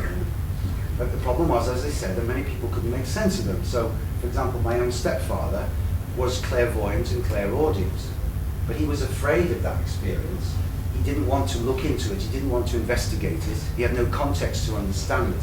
Things happened to him, he saw ghosts, he could hear what was happening in the Roman Colosseum 2,000 years ago, and had all the physiological symptoms of that, you know, the going cold, the hair on the back of the head, and all sorts of things. But he didn't want to go there. His brother had similar facilities, so it's obviously in the family. You know? But my mother, as my biological mother, she had no capacity whatsoever in this area. She was just interested in it, but she had no experience of it. So she couldn't help her husband understand this. He didn't want to understand this. And he just had to experience these things. And many people are in these conditions and have been since these doors of perception have been opened. You know? And it's happening increasingly. And Weinstein is saying that, you know, one of the tasks today will be to understand what this whole process is, so we can help contemporaries to make some sort of sense of what this process is all about. So that's what he's referring to when he speaks about the Dark Age coming to an end. And in that Dark Age, in the center of which was the Christ event, in that Dark Age, humanity in the darkness finds its way to its individual freedom. In the darkness. And that's what's happened. Because before that, we were still living very much in the group soul tribal consciousness, both in the West and in the East. And particularly in the West, but also to a certain extent in the East. But particularly in the West, we have moved forward into this condition of I, myself, and me. Which, as I said before, this sort of I am and I'm not just a member of my tribe. And if necessary for my freedom, I will leave my tribe. And I will leave my family. Yeah? But the question then becomes, having created a society of sort of radical egotism, how do we reconnect with the whole? With people from other spiritual traditions, for example. And if we don't, I'm thinking particularly in the case of, say, cultures like China, then we're going to have some severe problems further down the road in the 21st century, let alone with the Islamic world. So let's look then at why was Rudolf Steiner's warning about the year 2000, this period in time, so urgent. And it was because two things were coming together in this particular period of a challenging, even threatening nature. Now at this point, I'd just like to, I don't wish to suggest that the challenging and threatening things are the Chinese. Well, that's not why I'm showing you this picture. It is that the answers to this question, to the understanding of what's going on, are all within the human being. So everything can be understood in and through the human being, everything, without exception. And that's actually the meaning of the word anthroposophy, wisdom of the human being, wisdom that is the human being, which Steiner was developing. Now this gesture which these Chinese people are making here is the traditional Chinese greeting. Sometimes it's shown like this, sometimes like this. When you meet another person, to show honor and respect to that person, you do this or this. If you think, what is this gesture? So you're doing it there in a certain sense. But what is this gesture? what do we see? Yeah? We see contraction and we see openness. We see expansion. And this polarity is the archetypal polarity that lives within us as human beings. That physically, I can do this and this. If I make it more extreme, I tighten this as much as I can, and I loosen this as much as I can. Yeah? I go down as much as I can, I take off as much as I can. And I can do both of those things in my physical body, or I can also do it in my soul. I can speak in these two ways, I can speak in these two ways, I can speak in these two ways, or I can do it in my feeling, anything, part of my being. We see this polarity. And what is it that holds this polarity in balance? Well, you look at the posture. It's this balance, this straightness, this centeredness, which holds the polarity in balance. Now, this polarity, Rudolf Steiner saw as this archetypal polarity, and you can see examples of this polarity in various, well, there are many examples in Western art. And just to show you that it's not just some fantastical notion here I'm talking about. I think I'd just like to show you a couple of examples of how obvious this is. So here's a very beautiful example from the 15th century, Francesco Battini, of the archangels with Tobias. Old Testament story. So here you have the archangel Michael, who was traditionally associated with the sun, the archangel Raphael, traditionally associated with Mercury and with healing, and the archangel Gabriel, traditionally associated with the moon. You see that Gabriel's carrying the lily. Huh? And we see that Raphael, healing, Raphael is the one who is holding the hand of a young human being. And the young human being is holding, guess what? The fish. Remember we said the age of Pisces begins in 1413, 15th century. Now of course you can say, yes, but that's in the Bible, that's an ancient Bible story, that's from before Christ. Yes indeed, true. But it's interesting to observe that if you look at Italian art, you will find that exactly in this time, the early 15th century, this story of Tobias with the fish and Raphael emerges in Italian art as a common theme. That's interesting to note that. Yeah? Why at exactly this time does this image come forward? And you see how Raphael is looking at the human being's looking up at Raphael, Mercury, healing, as they go forward into the future. How Raphael is wearing sandals, Michael is wearing shoes, and Gabriel's wearing nothing. Yeah? Feet touching the ground. But whereas Michael is sort of looking out of the corner of his eye at the other two, and Raphael is looking directly down at the human being, Gabriel's somewhere off planet somewhere. Yeah? So you have this picture of this contraction, Michael in his suit of armor, and Gabriel in his rather flowing robes, and the red wings, and the lily, and the gaze, and the feet. It's, again, this polarity is not a question of good and evil, you see. That's one aspect of it, can be. It's a case in this picture, one can see there's a certain sense of contraction. I'm not trying to say that, in this case, Michael means contraction. It's just interesting to see how this is shown. One example of the polarity. Another one. Dura, the night between death and the devil. Here, both death and the devil are shown in rather gruesome forms. But again, you see the night, this verticality, this balance as he goes forward into the future between death and the devil. 15th century. The 18th century, different picture of it. Satan, William Blake, Satan, sin and death. Here the human being is shown as a woman who is representative of sin, and around her lower being here, these serpents. Well, you could say there's a certain influence perhaps of the traditional Christian picture, the sinfulness of sexual illicit relations and all the rest of it, or desires and passions. But between her, she is between these two beings. Here we see Satan, interestingly in this case shown with the golden hair, and a little bit reminiscent perhaps of Milton's picture of Satan as the rebellious angel. and death as this transparent figure. Here everything glorious and light-filled and red and flames, and here everything dark but transparent, not solid. Again, the strong polar image of the two with the human being in between them, although not quite vertical in this case. And then this one, which I find is the most beautiful image, which may not be so familiar to you, the wounded cavalier, actually fatally wounded by William Shakespeare Burton.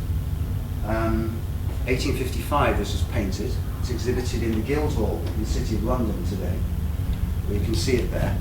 And it's a very beautiful picture showing a theme from the 17th century, where you see a dying cavalier with these glorious colours of the red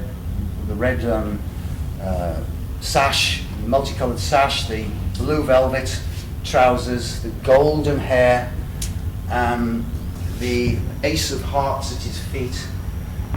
He's dying away, his broken sword, the butterfly making its way up the broken sword, which is stuck in a vertical tree. And he's being comforted by this woman who seems to be listening to his last wishes or his last words. And then behind her is this figure, who's obviously the figure of a Puritan, with his great big Bible here. And notice how the sword of the blade is actually seeming, the artist shows it proceeding from the Bible down towards the belly of the dying cavalier, because of course these are religious and political enemies in the Civil War context, in England. But the remarkable thing is her, for me, and her attitude.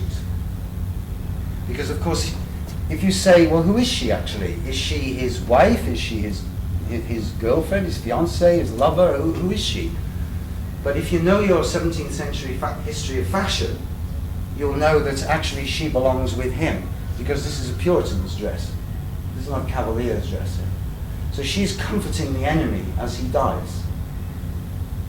And it's this gesture of compassionate listening to that which is fading away, the past which is disappearing, and honouring that as it fades away, and not doing this to it. Go away, I don't want you anymore. But actually paying attention and giving it compassionate understanding as it fades away. Because this is actually the future in the Commonwealth period. At least it seemed that way at the time. And we know that, for example, even after the Restoration in England, when the King came back, and the Puritans lost their civil rights. Many of them then, in order to have something to do, actually then went into industry. So families like the Cadburys and the Rowntrees, the Quakers, and other Puritan groups, they went into industry and commerce and laid the seed, or planted the seed. That's not quite a right metaphor, is it? But they gave the starting impulses of the commercial, scientific, or industrial revolutions. So this dark, contracted visage and figure here is the future. And this multicolored, glorious image here is the past. So again, we see this lady here in the middle between these two figures. It's just another example of this polarity. This picture actually caused a sensation when it was first shown, because it was at the time when the camera had not long been invented and people were really into absolute naturalistic exactitude. So it's a wonderful blend of photographic, scientific precision. To paint this, he actually dug a hole in the ground and looked at the weeds and the plants and the brambles from ground level and painted them exactly, you see. And yet, as well, there's this incredible symbolism in the whole picture. So I think it's quite a remarkable painting. So it's just another example of that polarity. Now, Steiner himself made an artistic contribution to this polarity in the building which he created in Dornach, which was built during the First World War. The St. John's building was the official name for it, later known as the First Goetheanum, named after Goethe. And in this building, at this point, in this double-dome building, he placed a particular statue. And this 9-meter high statue, you can see this is the height of a human being here, made out of elm wood. He showed this picture of the human being here with these two polar forces from two different perspectives, you could say, in an outer sense and an inner sense. In the outside the human being, here you see the force of contraction here under the ground, and this force here is a falling form of expansion here. And here are the two same forces struggling, as it were, within the human soul on an inner level. And here is the human being keeping these two forces in balance, yeah? Standing upright between the two of them, feeling both of them, but keeping them both from overwhelming him. The representative of humanity, he calls it. And Steiner then took the perspective that these two forces, this polarity, actually gave them names, and he called one a name we are familiar with, the force of expansion, which if it takes you too far out of yourself, you'll go into another realm and lose contact with earthly reality. And the force of contraction, to which he gave the name Ahriman. We could perhaps think of it and use the traditional name Satan, but he preferred to use this name Ahriman, which is the Persian deity of contraction and of lies and of fixation to the physical reality. So there is no spiritual reality. There is only the five-sense world. This is the force of Ahriman. And then if you consider that the Christ being, just consider this please, as I'm quite obviously aware that many people today think, well, there was no Christ, there wasn't no Jesus, and that's all a myth. If you watch the Zeitgeist movies, for example, which have affected many young people on the internet, that Christianity is just shown as a nonsense which is cobbled together by the priests, and it's just a whole mixture of other pagan religions, and they produce this big mishmash and call it Christianity, and St. Paul sold it to the people. That's the image of Christianity that's presented. So the priests could get fat and rich and keep their privileges. That's what's being presented to many of our, particularly young people today, in the Zeitgeist movies. The third one came out last month.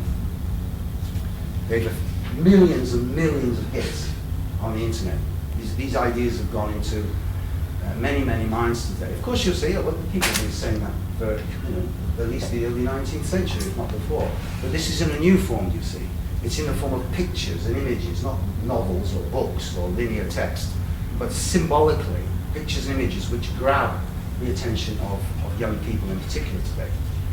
So, but if, just as a thought, if you take the view, if you consider that the Christ being comes into Jesus of Nazareth, unites with the human being Jesus of Nazareth at Golgotha 2,000 years ago, and of course this word means place of the skull.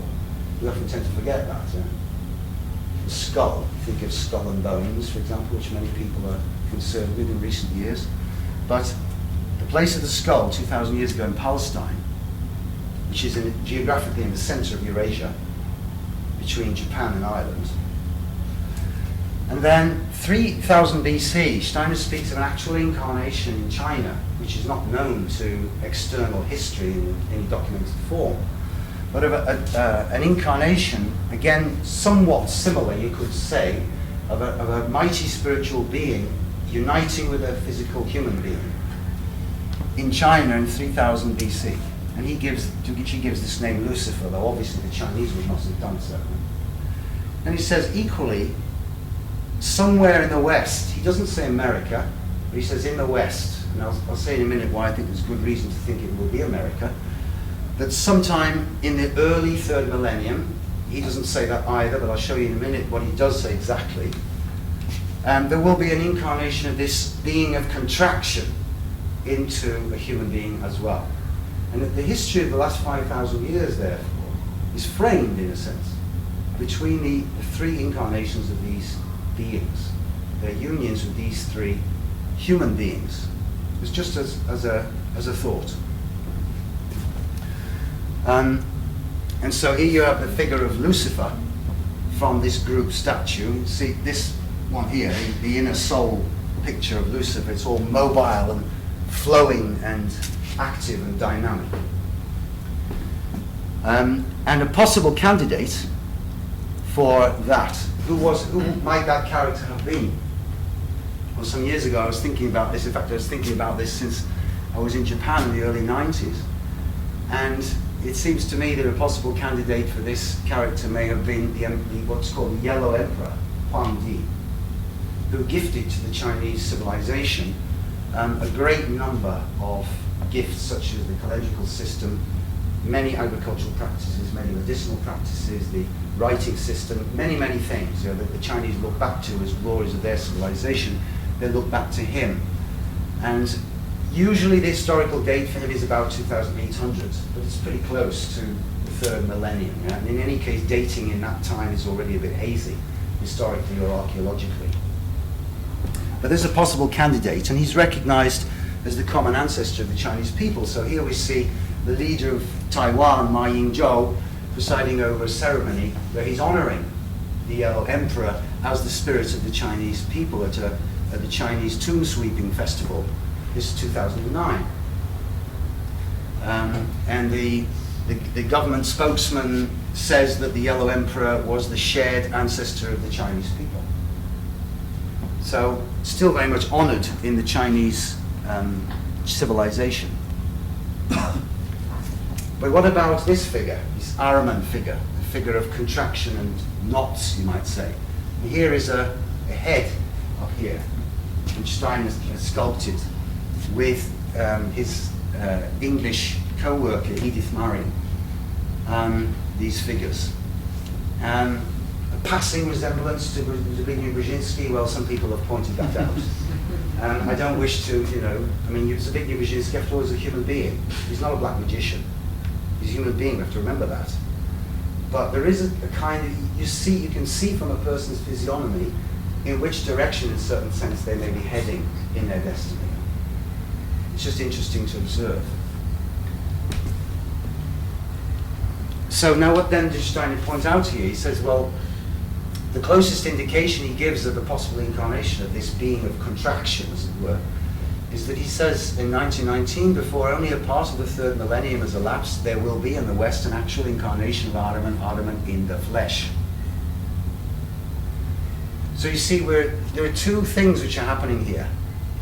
That one is the possible imminent arrival of this being, which is an action, a development on the level of the incarnation of Christ, the incarnation of Lucifer. These are mighty, powerful spiritual forces. And the other is this third repetition of the 666 impulse in 1998. And there's an overlap. These two things are coming together. Remember what was shown in those two trilogies, this force of total control, which people feel is coming towards us in modern times. And these two things are affecting us both at the same time, which is what we've got to face. And Steiner was saying constantly, you're trying to run away from this. Oh, this is horrible, I don't want to look at this. It has to be absolutely resolutely understood. We've got to look at it and try and understand what's happening. So I've written here these dates, 1970 to 2026, around 1998, and I'll explain why I think that's happening now. But first I just want to show you some illustrations. Again, just observation of phenomena. Please don't misunderstand. I'm not making any good or bad judgments here. Just to show you certain phenomena, how the names Sorath, remember the 666 beast, and the name Ahriman are actually emerging in modern culture. Nothing to do overtly with Steiner anthroposophy at all, as far as I'm able to discover, but just to see that these names are actually emerging. So here, for example, is the journal of the Shemesh Lodge of the OTO organization, esoteric organization, and it's called Sorath, this journal. And it's interesting to see, for example, that the inverted pentagram, the usual one of the representations taken of, well, some people would say black magic or dark forces. You can see how that's shown in the points of this falling woman, from the head, from the feet, the hands, and the vagina, how they connect. Because this OTO organization is very much related to sex magic. It has been since the late 19th century. So there's the name Sorath appearing. And then, completely bizarrely, this is from a Japanese anime, moving, animated cartoon series, yeah, which are very big amongst young people. My wife was teaching Japanese at Wolverhampton University, and a lot of the young English kids there, they were all into this stuff. They all wanted to know about the latest Japanese anime. It's a real quite a cold thing, yeah? And this one, these are twins, and this one is called Sorath, the man, and the girl is called Tyrael. And they love each other. He loves himself, in fact, really. He only loves himself, but like gazing in the mirror all the time. And she is overwhelmed by indulgent love for him. So they're like a closed world, and they're inseparable. And if anybody comes anywhere near them or between them, they slaughter them. They're utterly ruthless. So again, this sort of bizarre aspect of Japanese culture that's all sweet and looks very lovely, but the next minute it's absolute ruthless cruelty. Yes? The young people in Japan soaking this up. Sorath. It's the name given. Now this you might think trivial, but it's again just a phenomenon. Because this did not happen 40 years ago. This is a party piece, so you see all these people wearing the two horns of the beast, yes? You think, yeah, come on, it's just a bit of fun, isn't it? Here's a girl, she's not even pubescent. And she is dressed up as a devil, and you will say, yes, but children like to play that. Isn't that just a bit of fun? Okay. I'm just drawing your attention to the fact that when I was a kid in the 60s, you didn't see this. Now you see it everywhere. The two horns. And the other two horns thing you see is this gesture. When I was a boy or a young man in rock concerts, it would all be this. When I went to Japan, all the young people would do this in every photograph they ever took. Yeah? Well, you think that's Churchill, isn't it? V for victory, right? But it's also 2/3. But now, they're all doing this, which is the horns of the devil. One interpretation of it. Yeah? Now, some people have said, yeah, but George Bush is a supporter of the Buffalo's football team, and they also have a gesture which is a bit similar, and probably that's what he's doing. But you'll see all over the internet, many politicians are making this gesture, certainly not supporters of the Buffaloes. And rock fans, African Americans, kids, school kids, out of their heads, young people. They're all doing that. This is the gesture. It's all this, all the time these days. Where does this come from? Prince William, Clinton, Berlusconi, you see it on and on and on. In these alternative circles, conspiracy circles on the web, which millions of people are soaking up right across the world, this gesture is appearing everywhere. Just a phenomenon. Just to see how this is coming out within our society. Where does this gesture emerge from? As far as I've been able to find, it comes from, some of you who are the same age as me, I'm 58, you might remember a band called Black Sabbath. Back in the early 70s, rock band, and at that time we thought, oh, Black Sabbath, pretty dark stuff. And now it seems like almost child's play, it has to be said. But at that time, Black Sabbath were, dangerous. And in the 80s, Black Sabbath had a singer called Dio, Ronnie James Dio, and it would seem that he began this thing because in the previous singer of Black Sabbath, Ozzy Osbourne, who's now a kind of a big public figure, Ozzy, we love Ozzy, yeah, from Wolverhampton, and he'd probably be introduced to the Queen next week, I wouldn't be surprised. But that's how it is in England these days.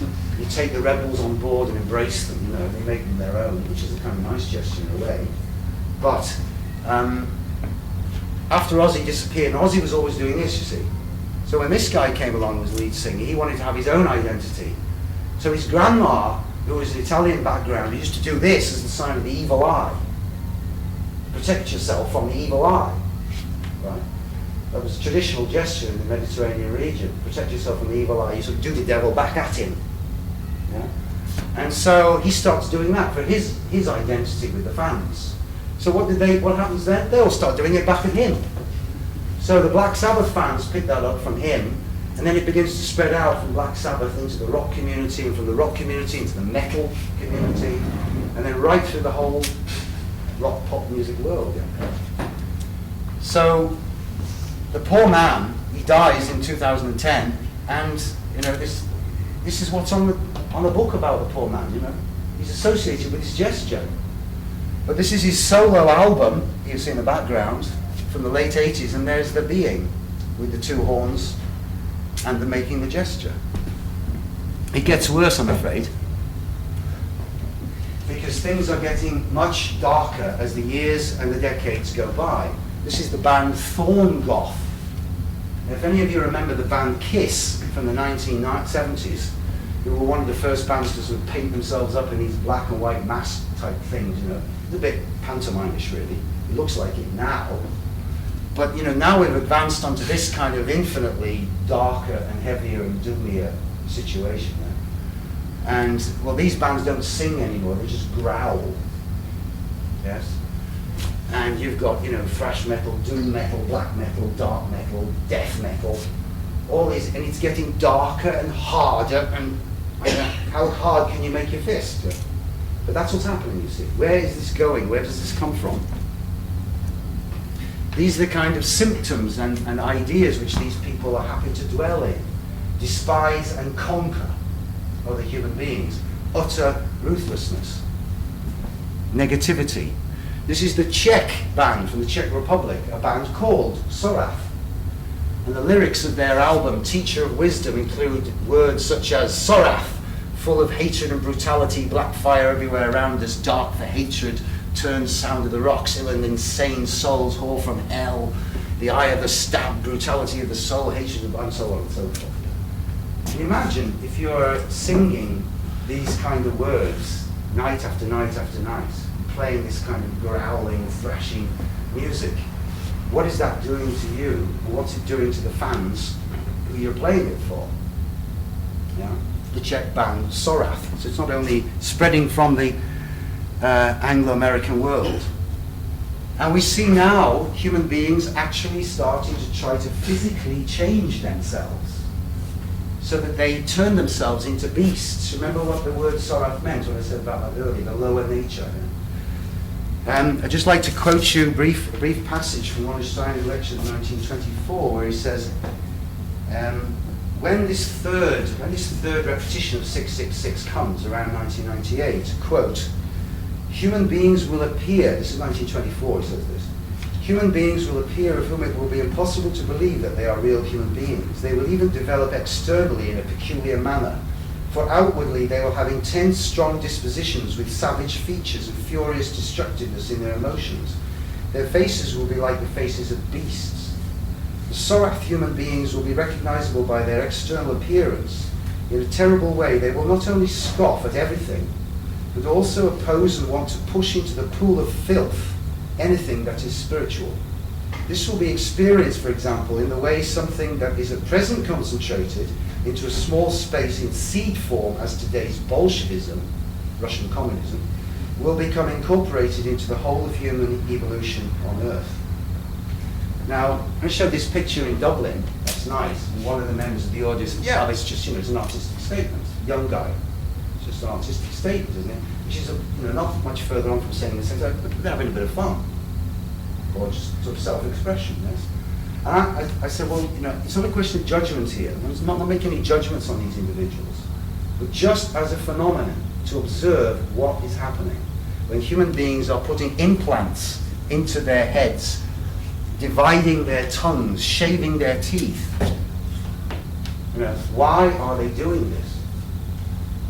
Yeah? And where is this coming from? What's going on? These gratuitous expressions of sheer furious hatred, especially for religion or anything to do with Christianity and spiritual, anything of a spiritual nature. I would like to have shown you this clip from the movie, which is one of the first movies which referred to the sun demon. That's the Sorath, the dark side of the sun. 1959, but you can watch it on YouTube if you feel like it. Yeah? Hollywood movie from 1959, The Hideous Sun Demon. So what's going on here with this third repetition of 666? We need to understand it in context of the other two previous iterations of this number, in the 7th century and the 14th century. And Steiner connected these with a certain place, which I'll mention in a minute, on the border of Iraq and Iran, an academy, which is like an academic hothouse, where the ideas from Greece and the West, and the ideas from India, and the ideas of Persia and this whole Near Eastern world came together to produce an incredible concentration of intellectual power. And that if this intellectual power had been able to proceed from this region into the West, and remember that was the time of the barbarian wanderings, coming up towards the Viking time, the Gothic time, human beings whose soul forces were in a often wild and very extremely violent state. If this wisdom had gone over there towards Europe and affected the Europeans at that time, the Europeans would not have been able to handle it in any kind of mature way. You could perhaps compare it to putting some really high-powered technology into the hands of a very young teenager who can not really understand it. And the consequences may be very bad for himself and the surroundings there. Terry, when was this? This is the 7th century. So this academy would have come to its flourishing point in the year 666. Yeah? But it did not do so, because in the year 638, this region was overwhelmed by the advancing Arab armies from the new Muslim Islamic wave. And Steiner points out that this put a lid, it blocked the impulses that were coming out from this academy at that time. But not totally. It more or less blocked it, but some of these influences did eventually seep out and made their way round, from your perspective, to Spain, and then the rest of Europe, into the universities, and then eventually were realized in the form of natural science. So what we have as natural science today, in a certain sense, originates in the concentration of intellectual force, which was developed back then in the 7th century. So we're looking at a phenomenon of thinking, yeah, in the 7th century there. We move on to the 14th century. Steiner associates this with the destruction of the Order of the Templars. Now, immediately we should look at the facts there, because 1332, the second 666, well, the Templars were destroyed. They were arrested in 1307. The order was formally dissolved in 1312, and the Grand Masters were burned to death in 1314. So that's obviously all before 1332. So we can say, well, that doesn't seem to fit. But if we consider that this is not actually a particular spot, but a sort of a window, if you will, an approximate window of time, then if we take, for example, 1307, which is when the Templars were arrested, that's 25 years. And if you think of a window on either side, 25 years on either side of 1332 with this in the middle, then you've got this sort of 50-year period, yeah, with this, and this is the center point. So this is the destruction of the Templars by Philip IV of France. And Philip IV was obsessed with gold, sun. He wanted the gold which the Templars, as Europe's first international bankers, had accumulated. So he destroyed that order and tried to steal their gold. He did not really succeed. But again, on the web, you'll find lots of people who believe the Templars are the beginning of what they now look at as the New World Order international banking system. Secretive esotericists who got all the world's gold for themselves and then used it in nefarious ways. So the Templars are painted very black by very many websites today, and I would submit that's a complete misunderstanding of what the Templars were about. Because the point about the Templars is they attempted and tried to use money, like the Muslims did, within an ethical religious context.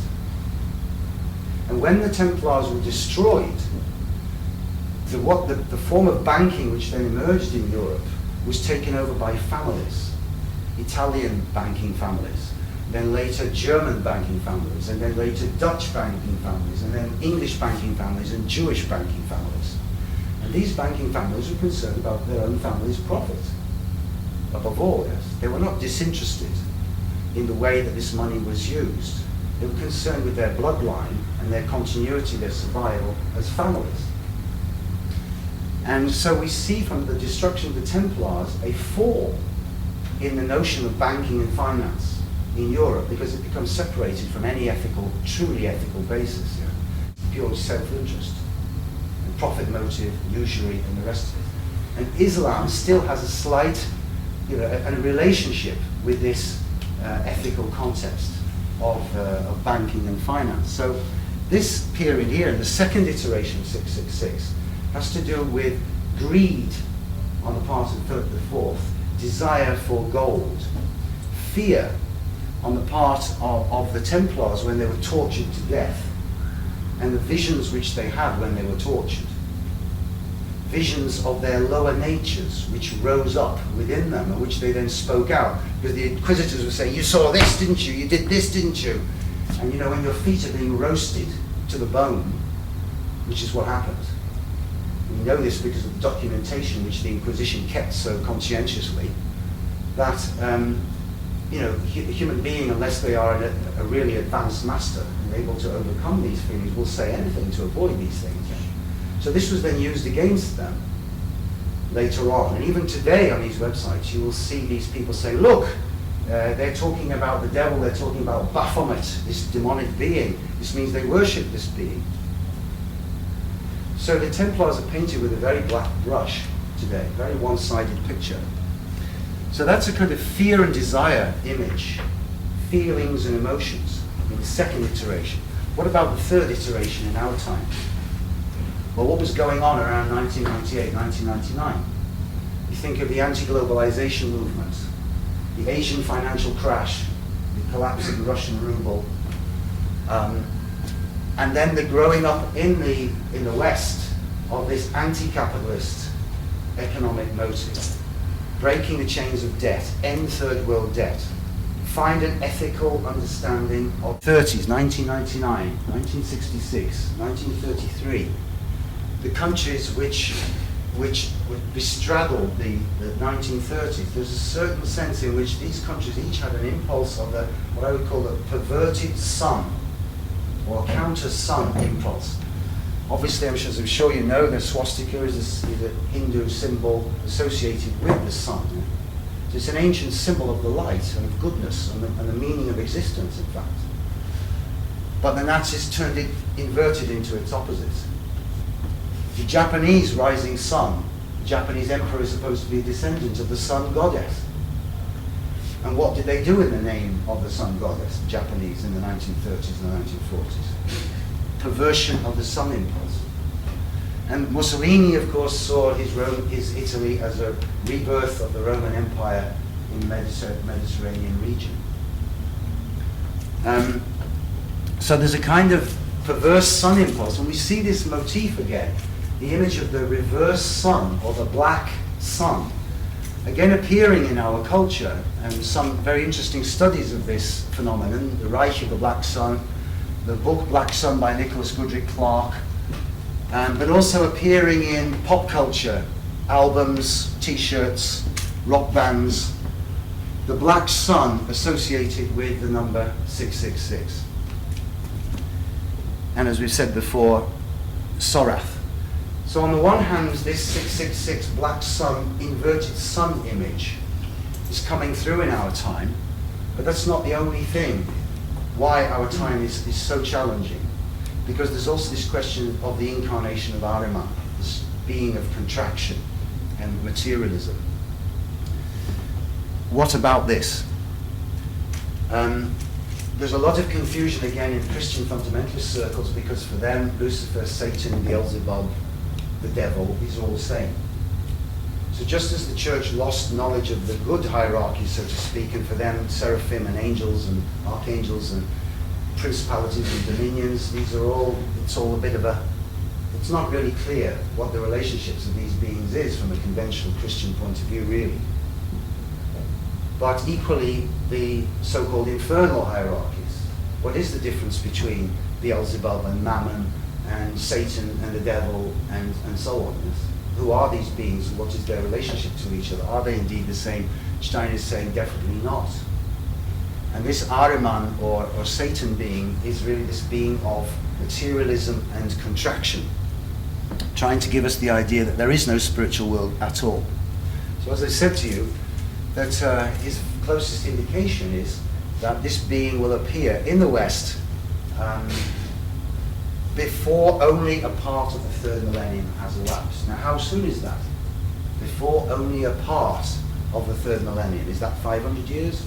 Is that 200 years? Is that 100 years? Is that 1 year? Is that now? When is it actually? There are reasons for thinking that this is going to be in America, I would say. Now, why? Well, think back to this, the image, yeah? The contraction, the expansion, that Chinese gesture. What do we see today? We see in the 21st century. So if you bear with me and just think of that humanity, in a sense, comes into a new experience 2,000 years ago, whether it's Christian or not. And 7, 14, 21, we're now in our 21st century. We are now responsible for the planet. And there is that experience today. Many people feel this. The planet depends on us. We can destroy it if we will. We can ruin it if we will. This consciousness is amongst many people and is oppressing many young people today. So we are responsible now, for the first time globally. The gods are not going to do it for us, like perhaps some of the New Agers or certainly some of the Christian fundamentalists are expecting. God will come and sort it out, end of story, end of the drama. Yeah? But we are responsible. So here we are in our 21st century, and what do we see? We see America facing off with China. And this is what's coming in this century, ladies and gentlemen. And we are caught in between this, if we are not careful, like a vice. Because these two cultures fundamentally do not understand each other, despite the millions which particularly the Americans spend on research projects to understand the Chinese. How can we, who are between these two cultures, here in Europe, for example, try to assist these two cultures in understanding each other? Yeah.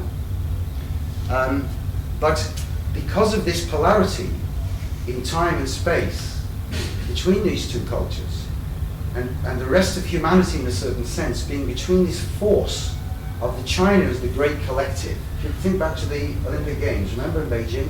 You see that on TV? There's incredible pictures of those massive groups of human beings and what they went through in those aesthetic maneuvers which they performed at the Beijing Olympics. Yes? A classic picture of the Luciferic collective. And then over in California, just do it. I love this, I love that, the t-shirt, the big heart, I. It's the individual, but often the selfish, self-centered, self-focused individual. This is the polarity we're standing in between. It's no accident that these two cultures are coming together at this time, as we are 21. So that's why one of the reasons I think that we can certainly think that the force of contraction is going to appear in the United States and not, for example, in Brazil or Canada or Colombia, but in the United States. And you could ask, well, which part perhaps of the United States? Steiner referred half humorously to a name, John William Smith, perhaps, the human being.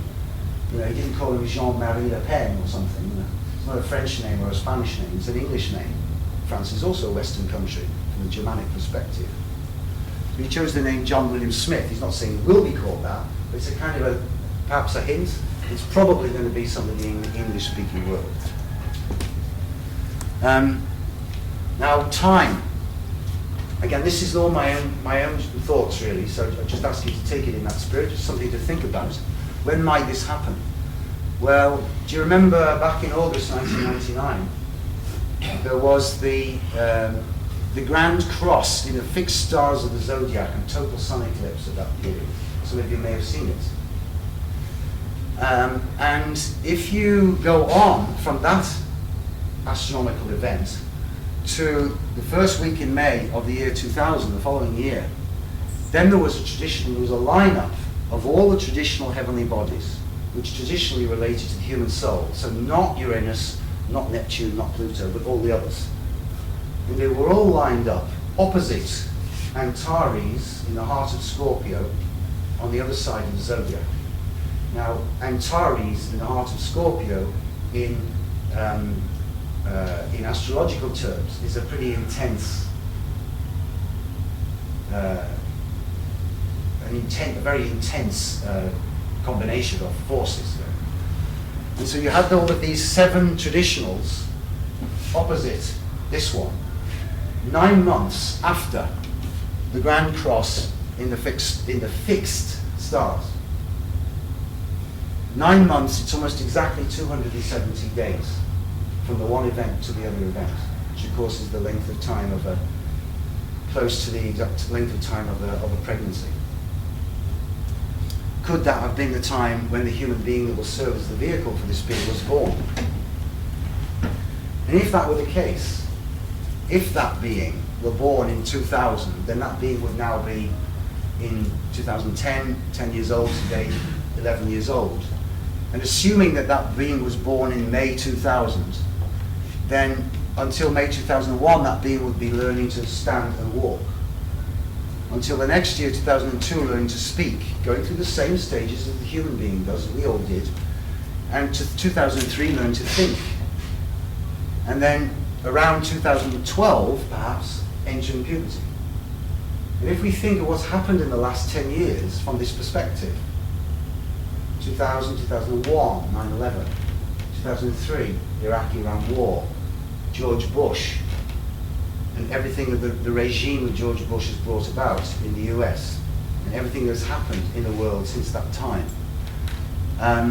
Iran, Iraq, the animal holocaust in Britain, already largely forgotten.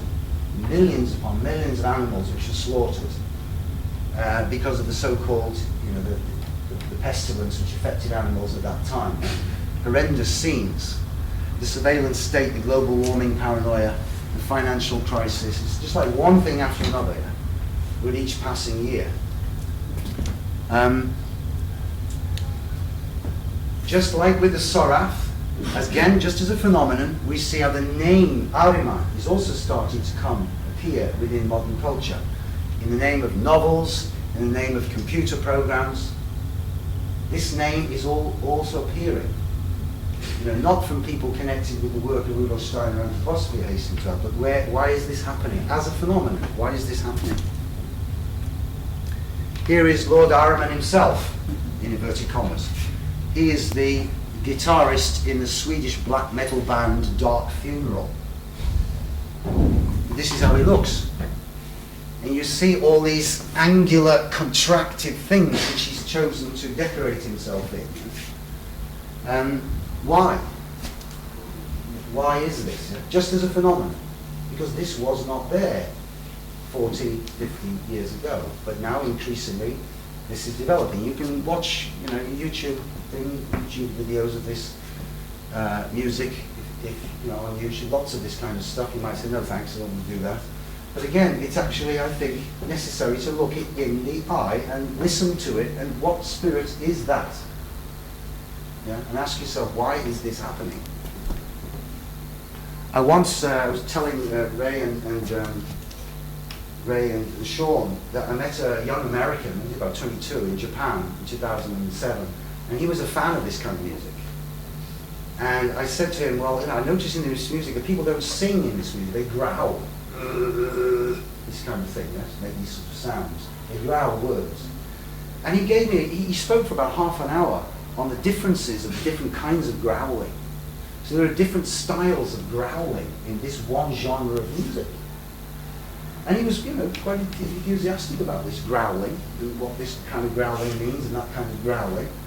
So you see that these people have already acclimatized themselves to go, that's singing, in inverted commas, for them, and they can feel positive about that. I mean, positive in sort of embracing of that, liking that. What does this mean? that so many young people are drawn to this kind of thing. And as I suggested before, in these movies, I think these movies are big, very large cultural statements of these dangerous forces of total control, total contraction. Remember, the false prophet, Sorath, is actually a servant of the beast. The false prophet is the servant of the beast, and he is trying to use his skills to brand humanity in the name and the number of the beast, of his master, the beast. Yeah?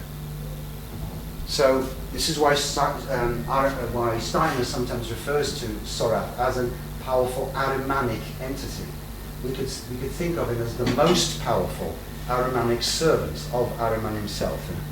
But a very special being in the sense that he has this counter-sun, as the dark side of the sun, a counter-sun concentration, which is directly related to attack the higher sense of the sun self in each one of us. Whereas Ahriman, as the Persians said, is concerned with the attack on truth, which is thinking and the lie and the deception. 2000, the truth movement. Everywhere today, the truth movement. What is truth?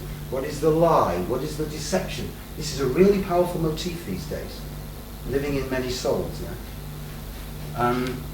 Not an accident that that's also coming up today. So, really coming to the end now.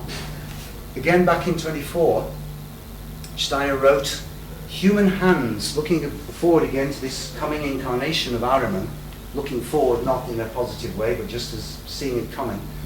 Human hands will write the works, he says, but Ahriman will be the author. Ahriman will write his works in the strangest places. He will write in all domains.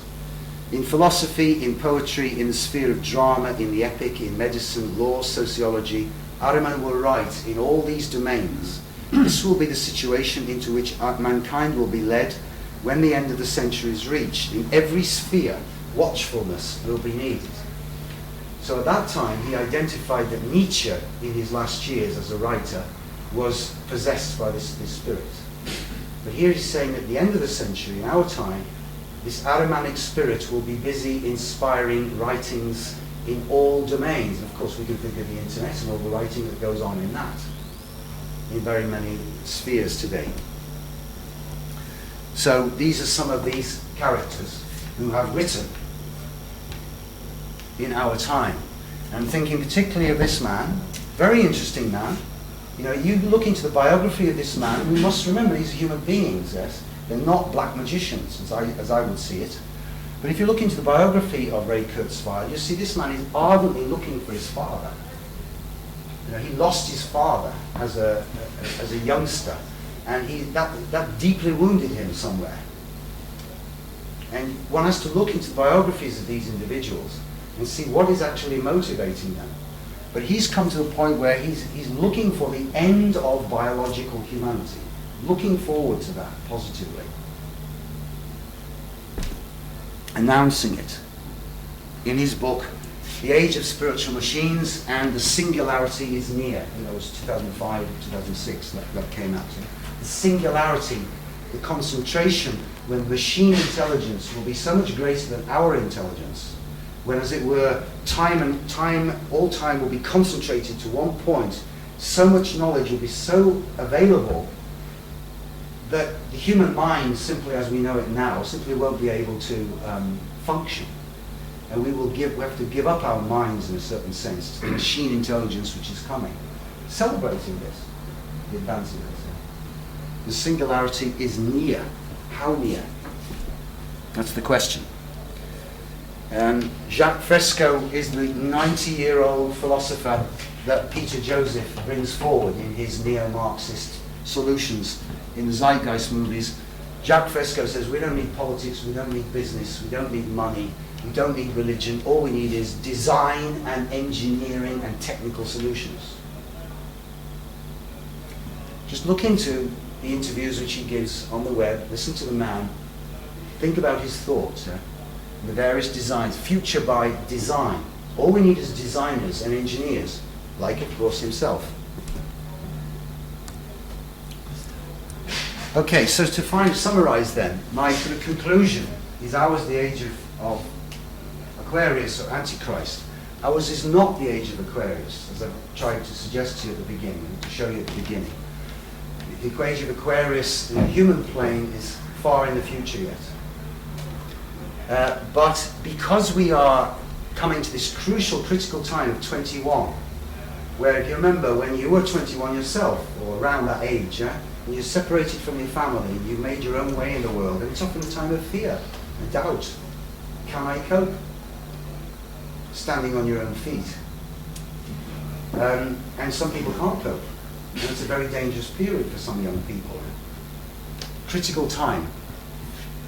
So there's a sense in which our age is antichristic, because at this point, at 21, when the gates of perception, the doors of perception are opening, people are beginning to realize that the five sense reality is not all that exists, spiritual experience is happening, and then suddenly these forces are coming in, very powerfully, the Ahriman and the Sorath forces, are challenging this new sense of self, human sense of self, at 21, humanity's sense of self.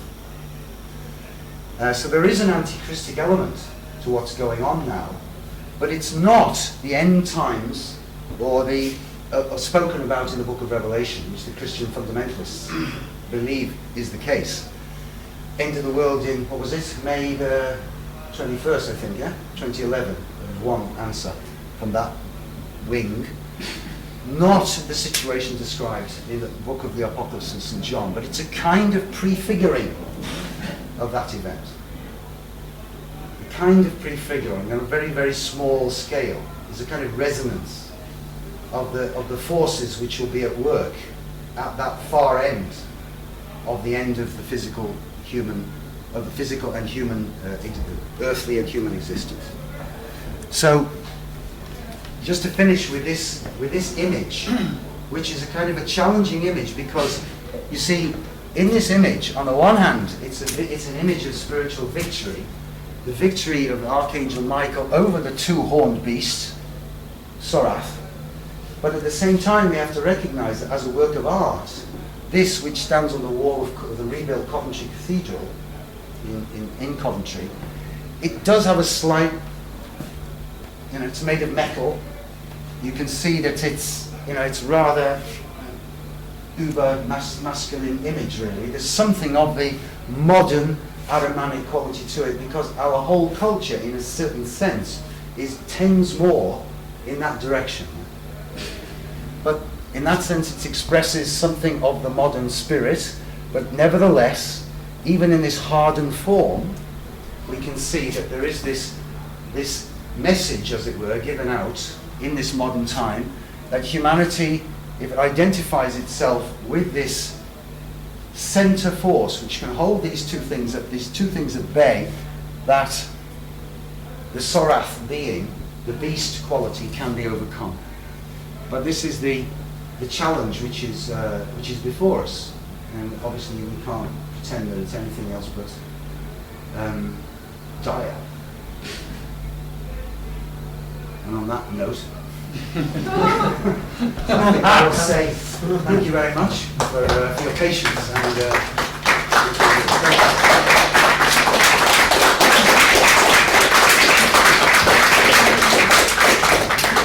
I recognise, that some of you may wish to leave now and make your way homes, but if anybody wants to stay and have any questions, perhaps we can just take a couple of minutes for those people who would perhaps like to leave now.